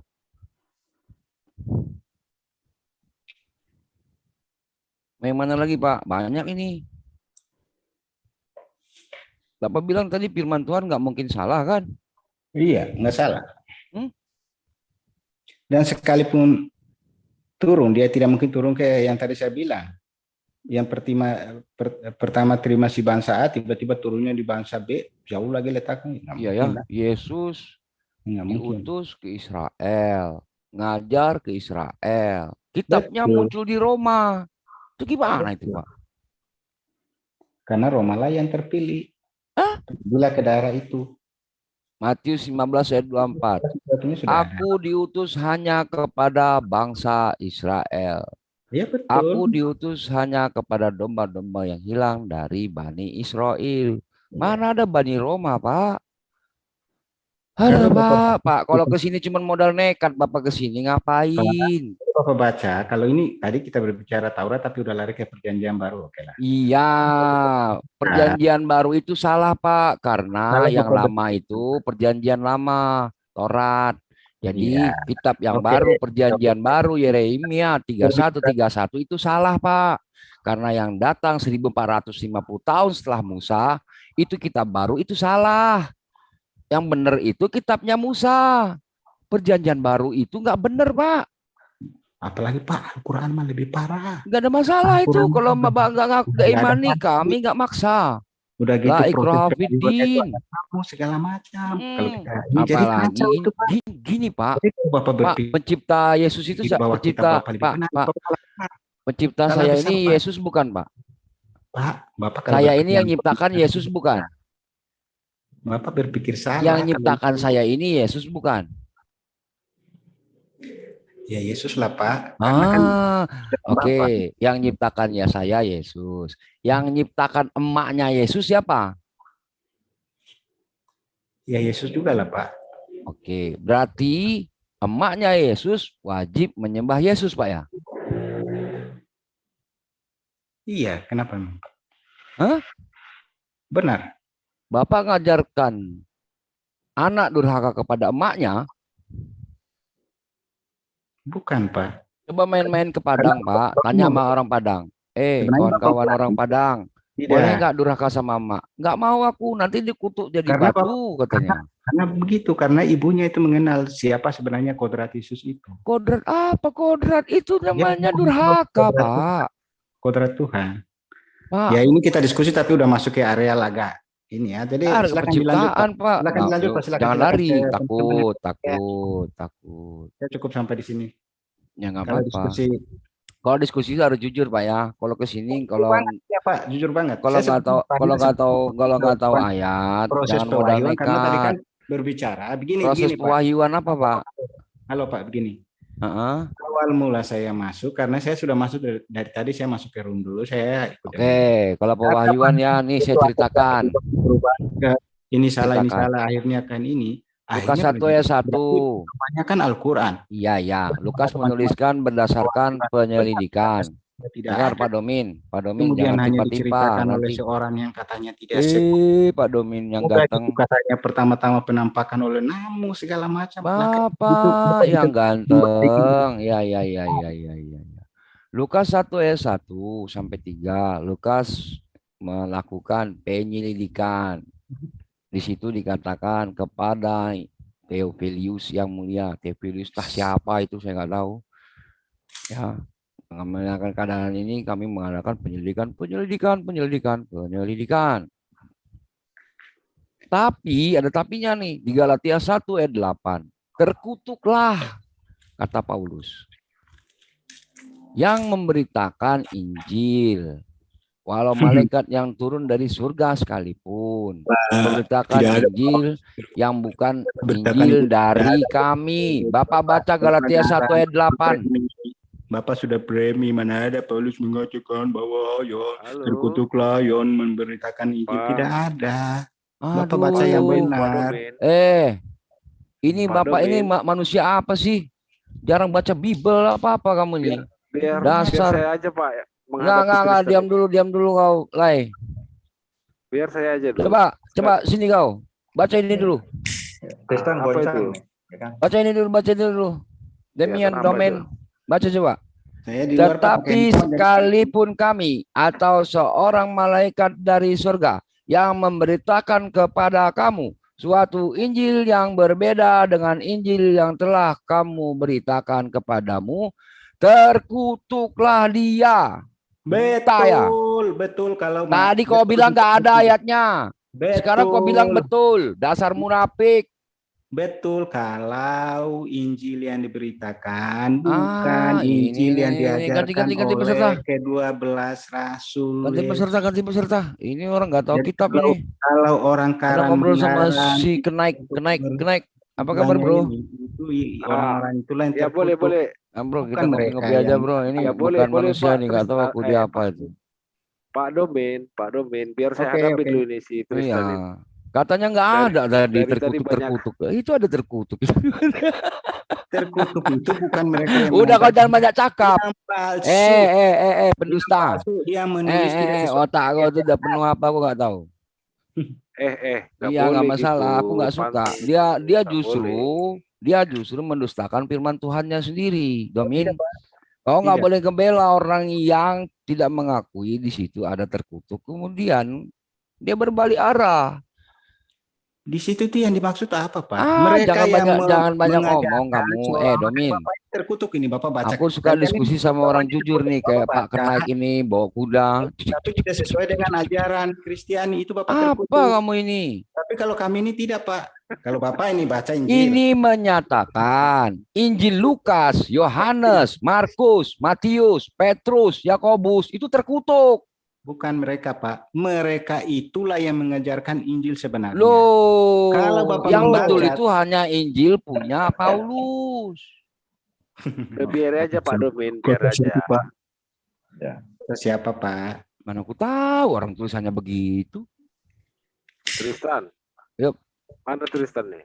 Hadir Pak Kuda. Silakan teman-teman, kalau ada yang mau lanjut, saya. Iyalah, kau nggak tahu kitab berani nekat main ke sini. Iya. Stres. Ya, terima kasih Pak Domin ya, terima kasih. Sama-sama. Jangan Mohon pernah maaf. nekat Pak ke sini Pak. Di sini Muslim hafal Bibelmu semua nih. Iya, tapi benar hafalnya. Udahlah, malas aku dengar orang ngoceh. Enak dengar ngomong sama Kenaik Kalau ini Bapak lagi. mau baca boleh, tapi Kenaik ini kami di sini menggali pengetahuan Pak Domin. jadi orang terkutuk, Bapak. Saya ini belajarnya sama Pak Kenaik enak. Belajar Bibel nih sama Pak Kenaik. Kenaik. Tristan, sebentar dulu. Kenaik. Nah, Kenaik. Ini Night Rider, tadi ya kan? katanya Bukan Kenaik angkot. Iya. Pak Knight, silakan disambung Pak Knight, disambung. Saya mau Bang Iya, Night iya, dari iya. tadi disuruh speak up nih, diem-diem aja. Silakan nih sama Doni deh, Ya. saya Kenaik deh. Enggak. Aduh, gua. Iya, udah. Ya, Siapa terima aja. kasih ya Pak Domin ya. Ya dia Pak Bu Lona tuh, Bu Lona, silakan Bu Lona. Aduh, panggil nama Iya, aja. silakan Bu Lona. Enggak, Balon. enggak sepanggil nama aja. Enggak, saya cuma mau bilang ke Abang Tristan tadi, K-nya jangan dibaca. Bukan Knight. Oh, Gimana? naik. Ya, Kenaik ya sebenarnya itu mau gue baca Knight. Kenaik. Nah itu mending Knight begitu. Mending gitu tuh. Tapi dia enak, kalau diskusi sama dia jujur. Beda sama Oh, dia Domin baik ini. banget. Gak tahu dia datang dari atas katanya, pakai Ya, Yohanes. tadi Iya. Dek Loda 8 ayat 23. anak Hah? mau nantang tentang ketuhanan katanya temanya. Silakan, orang Dek Loda. dia yang nantang, dia yang nanya kapan kita diskusi lagi, gimana sih? Luar biasa Loh, ya itu kan. tadi Udah di-chat. sekarang aja ditentuin. Udah, diskusi Nah, tentang ya oke deh. ketuhanan. Ya Silakan. udah, sepakat ya. Aku nyimak lagi ya. Bukan Bilang kabar. sekarang, Bang Tristan, bukan sekarang. Saya udah Apa? ngantuk nih di sini udah jam 9. Seharian di lab. Sebentar Gigi. lagi, Minggu sebentar lagi. depan. Ya, minggu depan ya Bang Templar ya. Wah, Ya, lama. insya Allah. Nggak apa-apa. Ya, Karena wajib jadwal lah. padat ini. Apa Weekend, sih yang karena nggak saya Apa sih yang enggak untuk dirimu? Alah, lu Ada. cuman bawa kuda. Dia mah maharnya bukan kuda, pesawat terbang. Lona tinggal di mana emangnya? Sekarang baru jam 9 malam. Cuman kuda bawa Halo? kuda. Aduh, ya ampun. Ya. Assalamualaikum Halo? semuanya. Waalaikumsalam Lona warahmatullahi tinggal di mana? wabarakatuh. Sekarang baru jam 9 malam. Di di Inggris. Inggris, Ukti. Oke. Inggris sebelah Tetanggaan Tegal berarti. itu loh, daerah Cirebon sana. Ini Ukti yang di Belanda ya? Nah, Iya. iya. Oh, Kemarin iya. saya nyimak ini. Kemarin saya nyimak waktu masuk di apa MDM atau MMCI ya kemarin ya saya lupa. Iya, MMC. 2 hari yang lalu. Ada Uniriva ya? Iya, kalau nggak salah 2 hari yang. Salam kenal Ukti, Masya Allah. Seneng Kalau deh. kenaik itu di Jerman dia. Sama-sama. Tristan udah ngantuk, Bro. Kayaknya udah ngantuk nih Tristan nih. Jajaran orang kritis itu. Kayaknya udah Jejer waktunya kauman. tahajud kalian tuh. Ya. Kalau nggak dia di Turki turunan kidul. Nah, udah ngantuk nih. Tristan nih kayaknya udah ngantuk nih. Bobo, Nah, bro. bercanda-canda aja bro, udah malam ah. Kalau Ibu Lagi Bu buka. Rini di Belanda ya. Kalau Lona Ana di Inggris. Jadi akunya di mana? Kamu di hatiku. Nah, tuh. Bagus tuh jawabannya.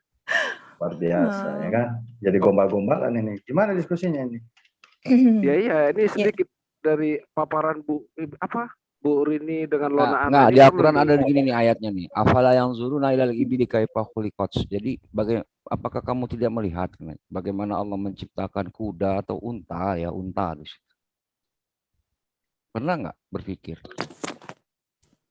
Pernah nggak, bro? Bro, jam segini suruh mikir berat juga, bro. Udah aja terusin. Nggak, di dia jam 6 pagi, bro. Jam 10 pagi nih dikenaik. Ini daerah Denmark, bro. Tuh lihat loh benderanya. Makanya udah terusin aja.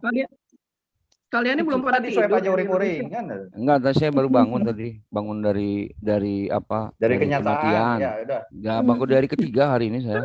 Kemarin mati 3 hari. Bang Tristan, boleh masuk bentar dong sebelum saya pulang nih mau turun. Insyaallah. Syukran. Gini, jadi gimana Bang Knight Templar? Kita diskusi di minggu depan? Ya pasti jadilah. Atur aja jadwal. Insyaallah. Yakobus 4 ayat 15. Insyaallah. Iya. Atur. Bro, tidur, bro. Bahasannya gini ya, bro. Topiknya gini. Topiknya Bro Templar harus membuktikan ke saya kalau Yesus Tuhan dan saya membuktikan kalau Yesus bukan Tuhan. Setuju? Menarik nih. Ya. Iya, sangat setuju. 10 tahun lalu itu udah saya ajarkan itu ya. Siap, sekarang ajarin saya nih ya. Kan jadi gini Iwan Villa, aduh saya sampaikan lagi ya Bro Templar, boleh ya? Jadi Bro Templar itu sudah berusaha memisionari saya 2 tahun ini. Dia nyari saya biar saya bisa balik lagi. Enggak apa-apa sih kalau kalau memenuhankan manusia itu sungguh benar itu. Bro, belum tidur, bro. Enggak, bener-bener dodol gitu. Oke. Tapi Bro Templar, tapi saya boleh loh ya bawa Alkitab, boleh pakai Bible boleh ya? Boleh. Ya harus. Oke, sip. Kalau Karena bahas Alkitab, ya bahan bakunya dari Alkitab gitu loh. Ya. Siap. Kalau kita mau bahas Keren Quran, brother ini.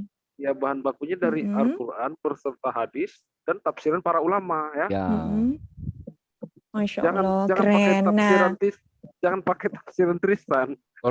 Kalau Matthew pakai kalau Kenaik ini pakai tafsiran Matthew Andri atau yang mana?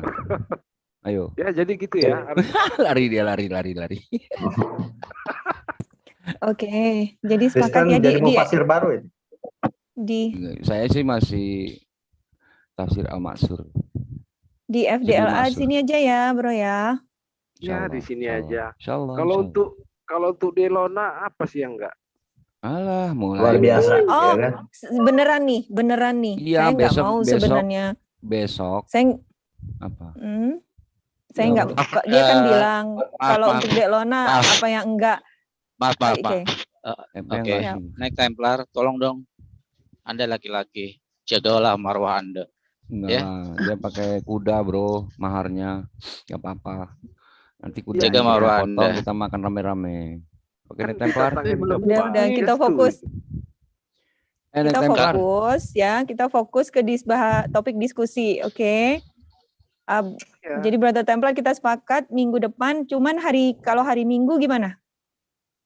Turut ayah ke kota. Kira-kira pukul berapa itu hari Minggu? Pukul berapa jam kan? 8 pas ibadah. Iya, boleh jam 8 berarti. Iya. Jam 8 malam. 8 malam, bro. Di katedral, bro. Iya, bro. Udah lu dijual nggak, bro? Jam 8 malam. Aduh, kalau jam 8 pagi aku di sini jam 2 pagi, bro. Gini aja jam hari Minggu sekitar habis inilah pertemuan ibadah ya, jam 9 bisa 10 malam atau pagi? Siangan aja biar lo nanya pagi. Kalau bisa lagi di gereja itu satu gereja ikut dialog gitu, nggak apa-apa. Iya, nggak apa-apa. Ya, live streaming makanya live streaming. Streaming langsung. Benar.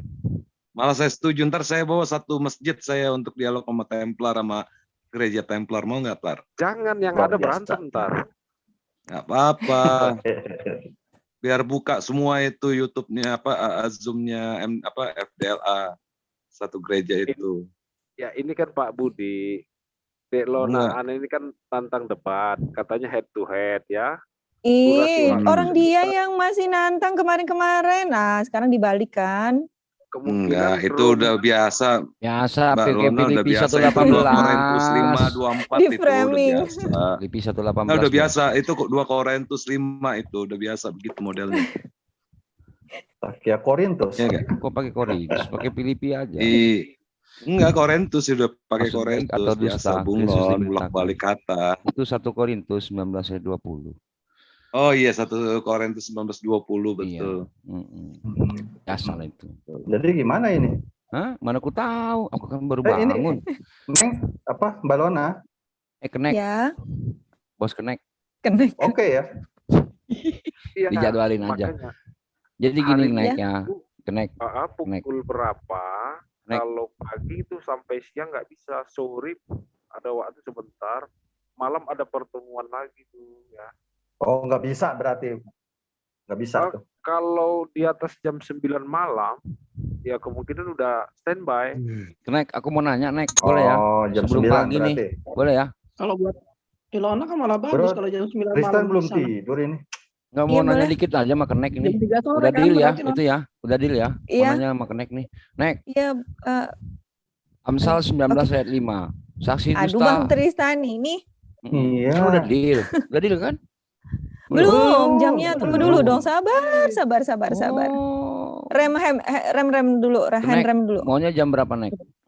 Di atas jam 9. Di atas jam 9 9 malam ya. Mana Bu Lona? Boleh, Mau? boleh. Boleh. Di atas boleh jam 9 malam. Jadi di sini sekitar jam 3 sore. Boleh deh. Ya.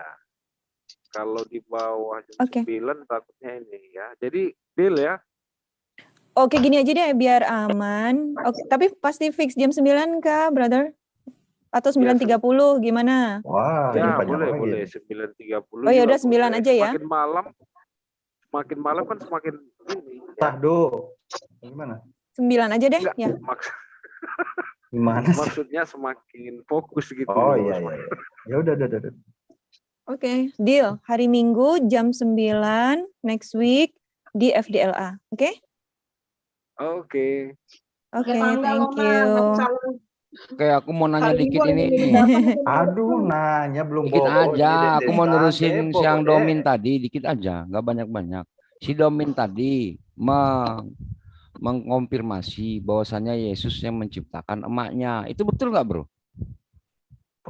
Subuh itu mah. Mana? Coba diulang pertanyaan. Kan kutanya, apakah Yesus yang menciptakan aku, Tristan? Iya, katanya. Kutanya lagi, apakah Yesus yang menciptakan emaknya? Iya, katanya. Jadi emaknya nyembah Yesus? Iya, katanya. Ah, itu gimana tuh? Betul nggak itu? Secara, boleh aku jawab sebentar ya, 3 menit atau 2 menit ya. 2 jam pun kau jawab nggak apa-apa. Begini loh, ya makanya harus bisa dipahami beda secara kemanusiaannya ya.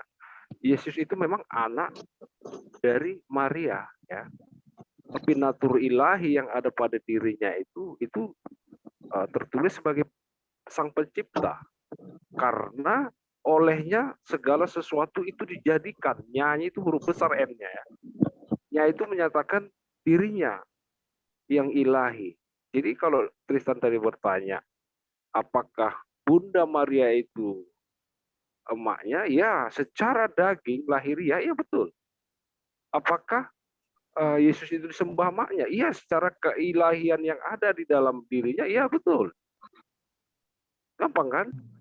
Nah, aku minta nanya itu aja. Berarti ajaran kalian ini ajaran mengajarkan durhaka kepada emak ya?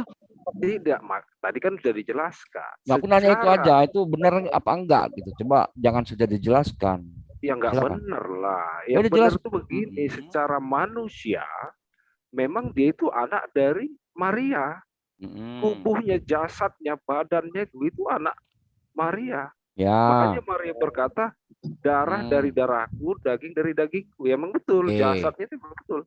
Ya, tapi udah. keilahian di dalam dirinya itu tertulis segala sesuatu dijadikan jawab oleh ya. dia. Ya. Tanggung jawab ya ucapanmu ya. Sekarang besok kau suruh makmu sujud di depanmu.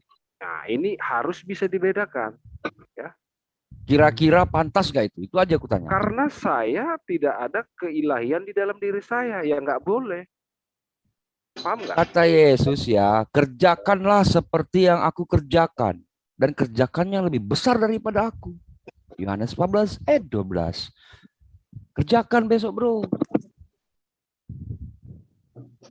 Aku bilang jangan kau Kristen.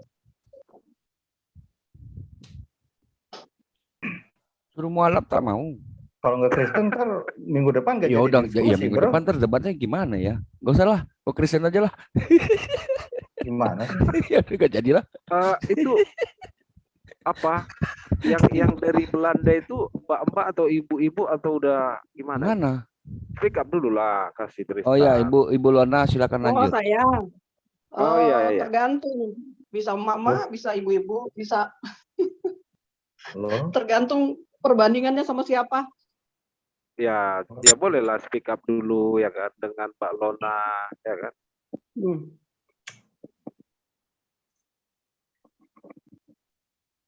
Silakan. Kenapa bro? Apa yang mau diketahui? Ya nggak apa-apa tentang apa pendalaman Islam ya. Nggak apa-apa, boleh saja. Islam itu seperti apa ya?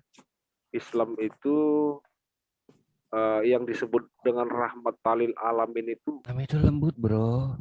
Iya, harus bisa dijabarkan. Jadi pemahamannya nanti bisa. Rahmat itu kasih sayang bro. Iya. Lucu loh mau connect ini. Aku udah lama nggak diskusi sama dia. Ibu Lona silakan dijawab. Kenapa Islam itu begitu begini? Silakan. Kenapa disebut rahmatan lil alamin? Nah, itu bolehlah coba. Wah, keren nih. Berarti brother sudah membaca Al-Quran ya? Ya, itu sering dengar soalnya mungkin kalau ada apa-apa masalah bilangnya gitu rahmatan lil alamin kan, jadi jangan marah kalau dihujat segala macam Islamnya. Ya, silakan Lona. Sebentar. Aku merestui. Brother, pas brother tahu rahmatan lil alamin itu dari mana sih? Dari Al-Quran ya? Dari dahulu kala itu ya. Dari Ya, maksudku dari dengar-dengar orang atau sempat buka Al-Quran nih, sempat buka terjemahan lah, mungkin terjemahan Al-Quran maksudku. Pertama kan itu kan rumahku tuh kan di Hafid 2 masjid gitu ya. Jadi tiap ceramah, tiap hari Jumat ya itu kan selalu berkumandang. Jadi rahmatan itu rahmat ya. Ya, rahmat bagi seluruh alam. Itu sih. Terus gimana? Maksudnya seperti apa itu gitu loh. Ini perlu sedikit dijelaskan tentang penjabarannya. Apa yang dimaksud dengan rahmat kepada semua alam? Nah, ini coba. Gini deh, saya nggak pakai dalil ya. Maksudnya gini, saya menggunakan pemahaman yang sebatas yang saya mampu dan mohon nanti diluruskan para ustadz ya. Karena brother kan tahu, saya mantan hampir murtadin. Keislaman saya masih sangat tipis gitu. Oke, jadi thank you. Jadi rahmat itu kan sebenarnya apa ya? Untuk kebaikan ya, anugerah gitu bagi seluruh alam. Kenapa dimaknai bagi seluruh alam? Karena bukan untuk bani tertentu atau bangsa tertentu. Itu yang pertama, bro. Dan yang berikutnya adalah Islam ini Allah itu Islam itu adalah agama yang sebenarnya sama dengan yang ditulis di Bible, bahwa ada yang namanya hablum minallah dan hablum minanas. Itu ya bro ya. Jadi hablum minallah itu hubungan manusia dengan Tuhan, Allah Subhanahu wa taala, dan hablum minanas adalah dengan sesama manusia.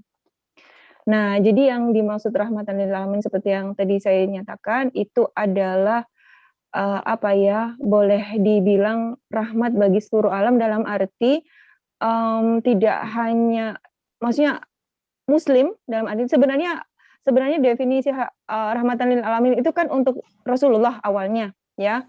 Jadi Allah itu tidak menurunkan Nabi Muhammad SAW kecuali sebagai rahmat bagi seluruh alam semesta, itu ya bro ya. Tapi kemudian memang ajaran-ajaran akhlak-akhlak yang Rasulullah tunjukkan, ajarkan kepada Muslim itulah kemudian yang menjadi teladan bagi kami.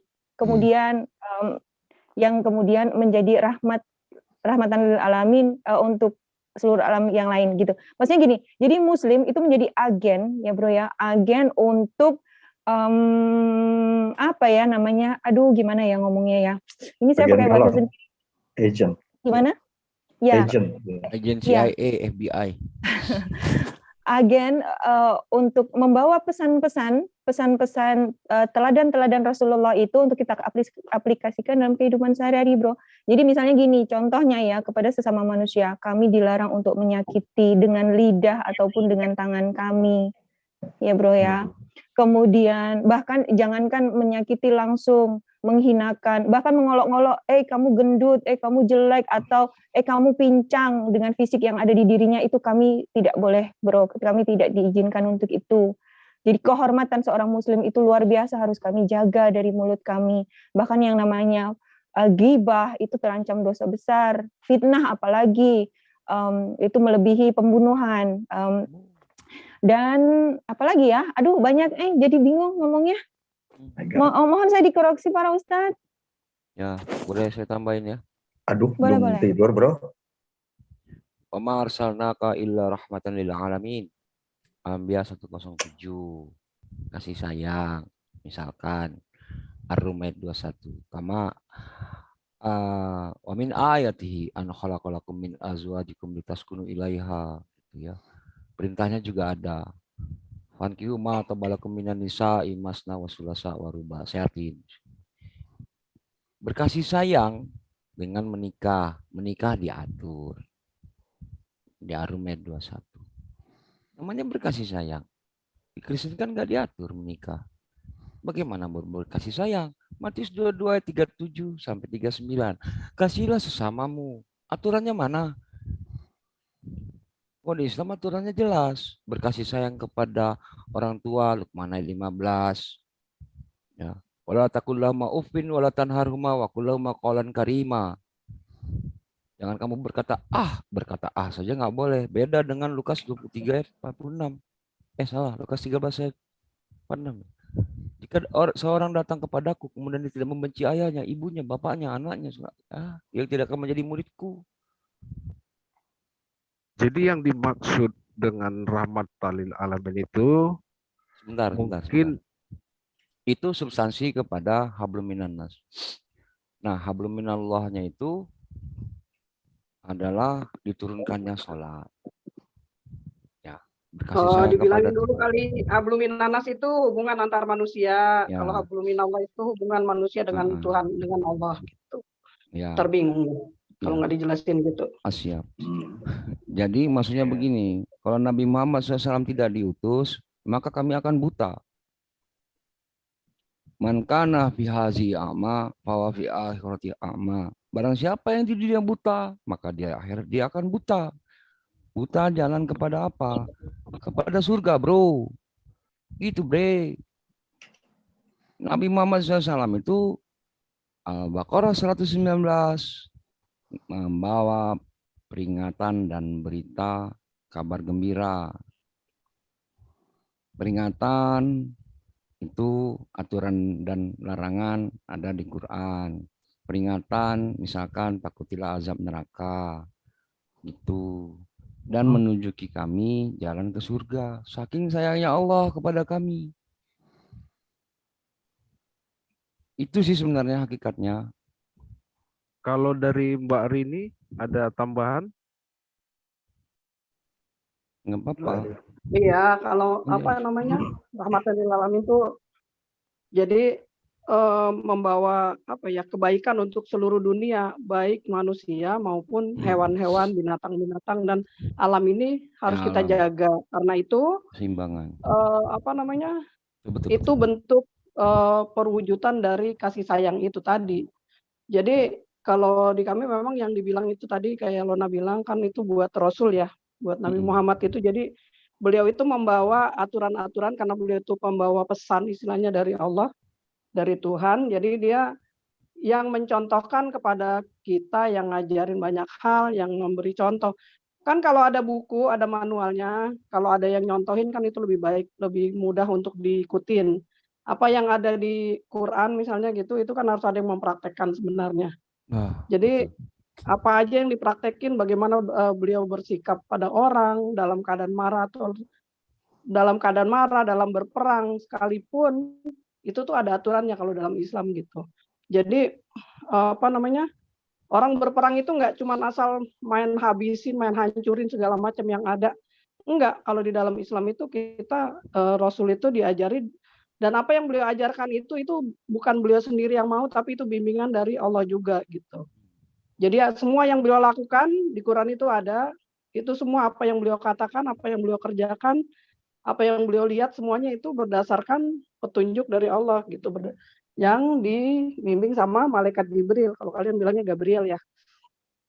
Ya gitu. Nah terus kenapa contohnya kalau di Islam itu orang berperang aja nih, normal orang berperang tuh kalau bisa apa aja dihancurin ya. Di kita itu nggak boleh gitu. Perang tuh kamu perang boleh, tapi kamu nggak boleh nyakitin perempuan, kamu nggak boleh nyakitin anak-anak, kamu nggak boleh merusakkan rumah ibadah, kamu nggak boleh menyakiti para rabi-rabi atau pendeta-pendeta. Kalau misalnya pun nantinya udah selesai perang sekalipun, itu tuh nggak boleh dihancur, kita tetap harus menghormati. Kayak waktu contohnya Konstantinopel, Turki ya, di Istanbul itu waktu dimenangkan oleh Islam, itu tuh nggak ada gereja-gereja yang dihancurin, nggak ada misalnya pendeta-pendeta yang dibunuh, nggak ada, mereka dibiarin, boleh kalian hidup juga gitu. Silakan, kami punya aturan kami sendiri, kalian punya aturan sendiri, kita jalin agama kita, terus nggak usah saling ganggu gitu ya. Kami hormati itu gitu. Itulah sebabnya maksudnya kalau Islam itu juga berkuasa, itu tuh nggak akan menyakiti atau merugikan orang yang lain gitu. Haknya tetap dikasih. Yang beribadah silakan beribadah dengan agamanya. Silakan yang penting jangan gangguin yang lain gitu ya. Terus juga kayak misalnya rumput, itu tuh dalam keadaan berperang juga kalau bisa jangan diinjak-injak seenaknya gitu. Terus kita jaga kebersihan. Kalau sebetulnya kalau semuanya dijalanin, itu tuh dunia tentram, damai, aman gitu. Nggak ada yang ribut-ribut orang satu dengan yang lain, nggak ada. Bentar. Kita tanya lagi ke Kenek Templar ini. Kenek Templar maksudnya rahmatan lil alamin ini menurut bro apa? Gantian dong. Kalau tadi aku menyimpulkannya mungkin rahmat, kan arti rahmat lil alamin itu rahmat bagi semesta alam. Benar apa enggak? Kasih Benar, sayang untuk seluruh rahmat, alam. iya, rahmat itu kasih sayang atau keberkahan untuk seluruh dunia ya. Jadi maksudnya Seluruh dengan alam. datangnya Islam itu sebenarnya dunia itu akan menjadi lebih baik gitu. Kenapa jadi lebih baik? Karena seharusnya kalau semua dijalankan itu dunia tuh aman-aman aja gitu. Kecuali kalau sebenarnya pada prinsip Islam juga misalnya kita itu tidak menyerang, tapi kita yang diserang. Lihat aja, maaf ya. Dalam keadaan misalnya di Andalusia. Waktu yang terakhir itu yang Ratu Isabella itu dia Isabella waktu II. Isabella II, oke, yang terakhir itu ya. Waktu dia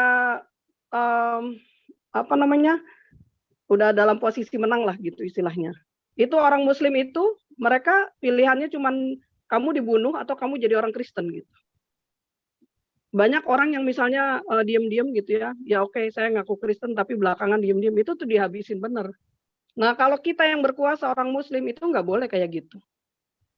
Boleh misalnya ditawan ya, tapi nanti kayak misalnya zaman Rasulullah itu ditawan, tapi misalnya gini, kamu kan punya ilmu banyak nih, ya udah ajarin orang-orang untuk belajar gitu ya, kasih ilmu kamu gitu. Terus kamu, dan itu para tawanan itu diperlakukan dengan baik, dikasih makan seperti halnya yang lain pada makan gitu. Nggak ada yang misalnya disakitin atau dianiaya, itu nggak boleh. Di kami begitu gitu. Terus dengan tanaman, dengan hewan, kita nggak boleh memperlakukan hewan tuh seenaknya. Kalau misalnya juga hewan itu misalnya mau dipotong kayak sapi, kambing segala macam, itu tuh kami tuh diajarin gitu. Pisau itu harus diasah setajam mungkin. Ada aturan-aturannya gitu. Itu yang dinamakan adab dalam Islam gitu. Pisau itu harus ditajemin, nggak boleh misalnya ngasah pisaunya di depan hewannya gitu sehingga hewannya tuh bisa lihat. Itu aja coba kalau dipikir-pikir, kalau orang yang cuek, ngapain sih mikirin hewan gitu ya? Biar aja dia lihat, emangnya kenapa? Enggak, di Islam itu nggak boleh begitu. Jadi aturan-aturan seperti itu diperhatikan bahwa jangan sampai ada yang teraniaya bahkan hewan ataupun tanaman gitu. Oke Bu Rini, sebentar. Kita tanya lagi ke Kenek Templar ini. Rahmatan lil alamin maksudnya apa bro? Ya mungkin yang dimaksud dengan rahmat talil alamin mungkin ya, menurut saya itu mungkin bukan hanya ditujukan kepada pengikut Muhammad, tapi kepada orang-orang lain juga. Mungkin maksudnya seperti itu, mungkin itu Ya prediksi itu kan saya yang kan. Ngambil aja dulu, Bu. iya. Lanjut. Ya Connect, sebatas connect. itu, sebatas itu. Kasih sayang untuk seluruh alam, maksudnya semua manusia gitu. Iya, termasuk alam itu juga. Nah, tadi kan Puri ini udah menjabarkan ada aturan-aturan tertentu ya. Oh, luar Ya, biasa ini, boleh Connect lah. Templar ini. Udah paham ya. Oke. Terus ada isu nggak di Mungkin balik ini? enggak, mungkin apa Mbak Lona Ana mungkin ada tambahan atau gimana? Jadi moderator dia. Aku moderator. Udah left. Belum. Mbak Lonanya masih ini Halo. enggak, jangan ditambahin dulu Mbak Lona. Kita maunya dari dia gitu. Isunya apa ini gitu. Boleh. Kenapa dia nanya ini kita mau tanyakan, nanti Mbak Lona yang jawab. Connect. Gini ya. Ada isu Bang, nggak? maaf sebentar. Bang Tristan. Ya. Maaf sebentar. Ini aku mau pamit, mau pulang. Nanti Siap. takut diusir satpam. Insya Allah. Bang Templar, mohon izin turun ya, mohon maaf ya, nggak bisa ikut diskusi, nggak apa-apa ya. Nggak apa-apa. Oh iya, tapi tetap monitor nanti ya. Ada Mbak Rini kok, ada Mbak Rini di sini perwakilan. Ya, Saya siap. moderatornya. Siap. Oke, kita Semangat. kembalikan. Hati-hati See ya. you next time. Waalaikumsalam. Oke, saya pamit. Assalamualaikum warahmatullahi wabarakatuh. Lona, baca pesan di chat tuh. Iya, iya sayang, dia udah saya balas. Tapi minggu Udah ya? besok kita Oke. ketemu sampai lagi. Besok insya Allah ketemu lagi ya. Oke deh. Nice to meet you, Mbak Rini. Oke. Hati-hati di jalan ya. Oke. Ya, see you, Bro Templar. See you next week ya. Itu bahasa apa ya orang? Di mana? Oh, boleh. Di chat boleh. Saya sebelum saya pamit. Private ya. Next. Ya. Ada isu nggak di balik ayat itu? Bang Tristan tuh manggilnya nek. Enggak, karena sepengetahuan saya ya, sepemahaman saya yang dimaksud dengan rahmat talil alamin tadi. Itu Lona udah. Iya, itu tadi. Kan mungkin satu itu ditujukan mungkin kepada semua bangsa ya. Tidak khusus kepada pengikut Muhammad tertentu, tidak ya mungkin seperti itu pemahamannya ya. Salah atau benar? Bisa dibenarkan. Lanjut. Ya. Yang kedua ya mungkin dalam hal urusan duniawi ya tentang apa perlakuan hewan dan tumbuh-tumbuhan tadi ya mungkin seperti Mbak Rini tadi katakan ya bisa jadi kan gitu. Ada isu nggak di belakang ini? Ya isu-isu apa lagi? Cuma itu aja. Aku nggak paham. Misalkan Coba ada yang udah ditambah. unlogic gitu ya, tidak logika ada ayat ini. Nggak mungkin ini ngomong saya gitu. Nggak ada ya? Nggak ada bantahan gitu maksudnya. Kalau mau dicari bantahan ya Silakan. bisa-bisa aja. Cuman masalahnya kan bukan untuk cari bantahan. Karena menurut Islam, versi Islam ya artinya seperti itu. Ya. Mungkin. Tapi nggak apa-apa kalau mau dibantah ke arah negatif positif. Itu nggak ada masalah juga. Nanti kan dijawab sama ada begini Sidon, loh, ada Mbak Rini. Begini loh Tristan. Kalau Islam ya itu berpegang kepada Qurannya, beriman pada apa yang tertulis di dalam Quran, itu haknya mereka. Kristen juga demikian. Jadi sebetulnya perdebatan antara Muslim dan Kristen itu hanya saja menambah wawasan ya, Tapi kalau untuk keimanan itu kita nggak bisa nggak bisa apa ya. Memang ada satu dua ya seperti dan jemuran ya, inilah ya itu haknya dia gitu loh. Ya. Tapi kalau untuk perdebatan yang cari menang-menangan kayak nggak ada nggak ada titik temunya itu. Karena masing-masing kitab itu berdiri pada pijakannya masing-masing ya. Iya, jadi memang seperti itu. seperti tadi kalau saya simak antara Bang Farhan dengan Pak Domin tadi, cuman saya mau komen cuman yang inilah. Kalau versi Kristen ya memang mereka punya kitabnya, punya pemahamannya, versi dia. Dan Islam juga demikian. Makanya tadi kalau dikatakan Islam itu rahmat lil alamin, versi Islam ya seperti Bu Rahma dan Mbak Lona tadi katakan, ya itu sah-sah saja. Itu iman yang mereka yakini gitu loh. Ya? Iya, tapi yang dikatakan Pak Domin tadi, kitab yang belakangan itu, yang datang belakangan itu pastilah salah. Yang benar yang datang duluan kan gitu.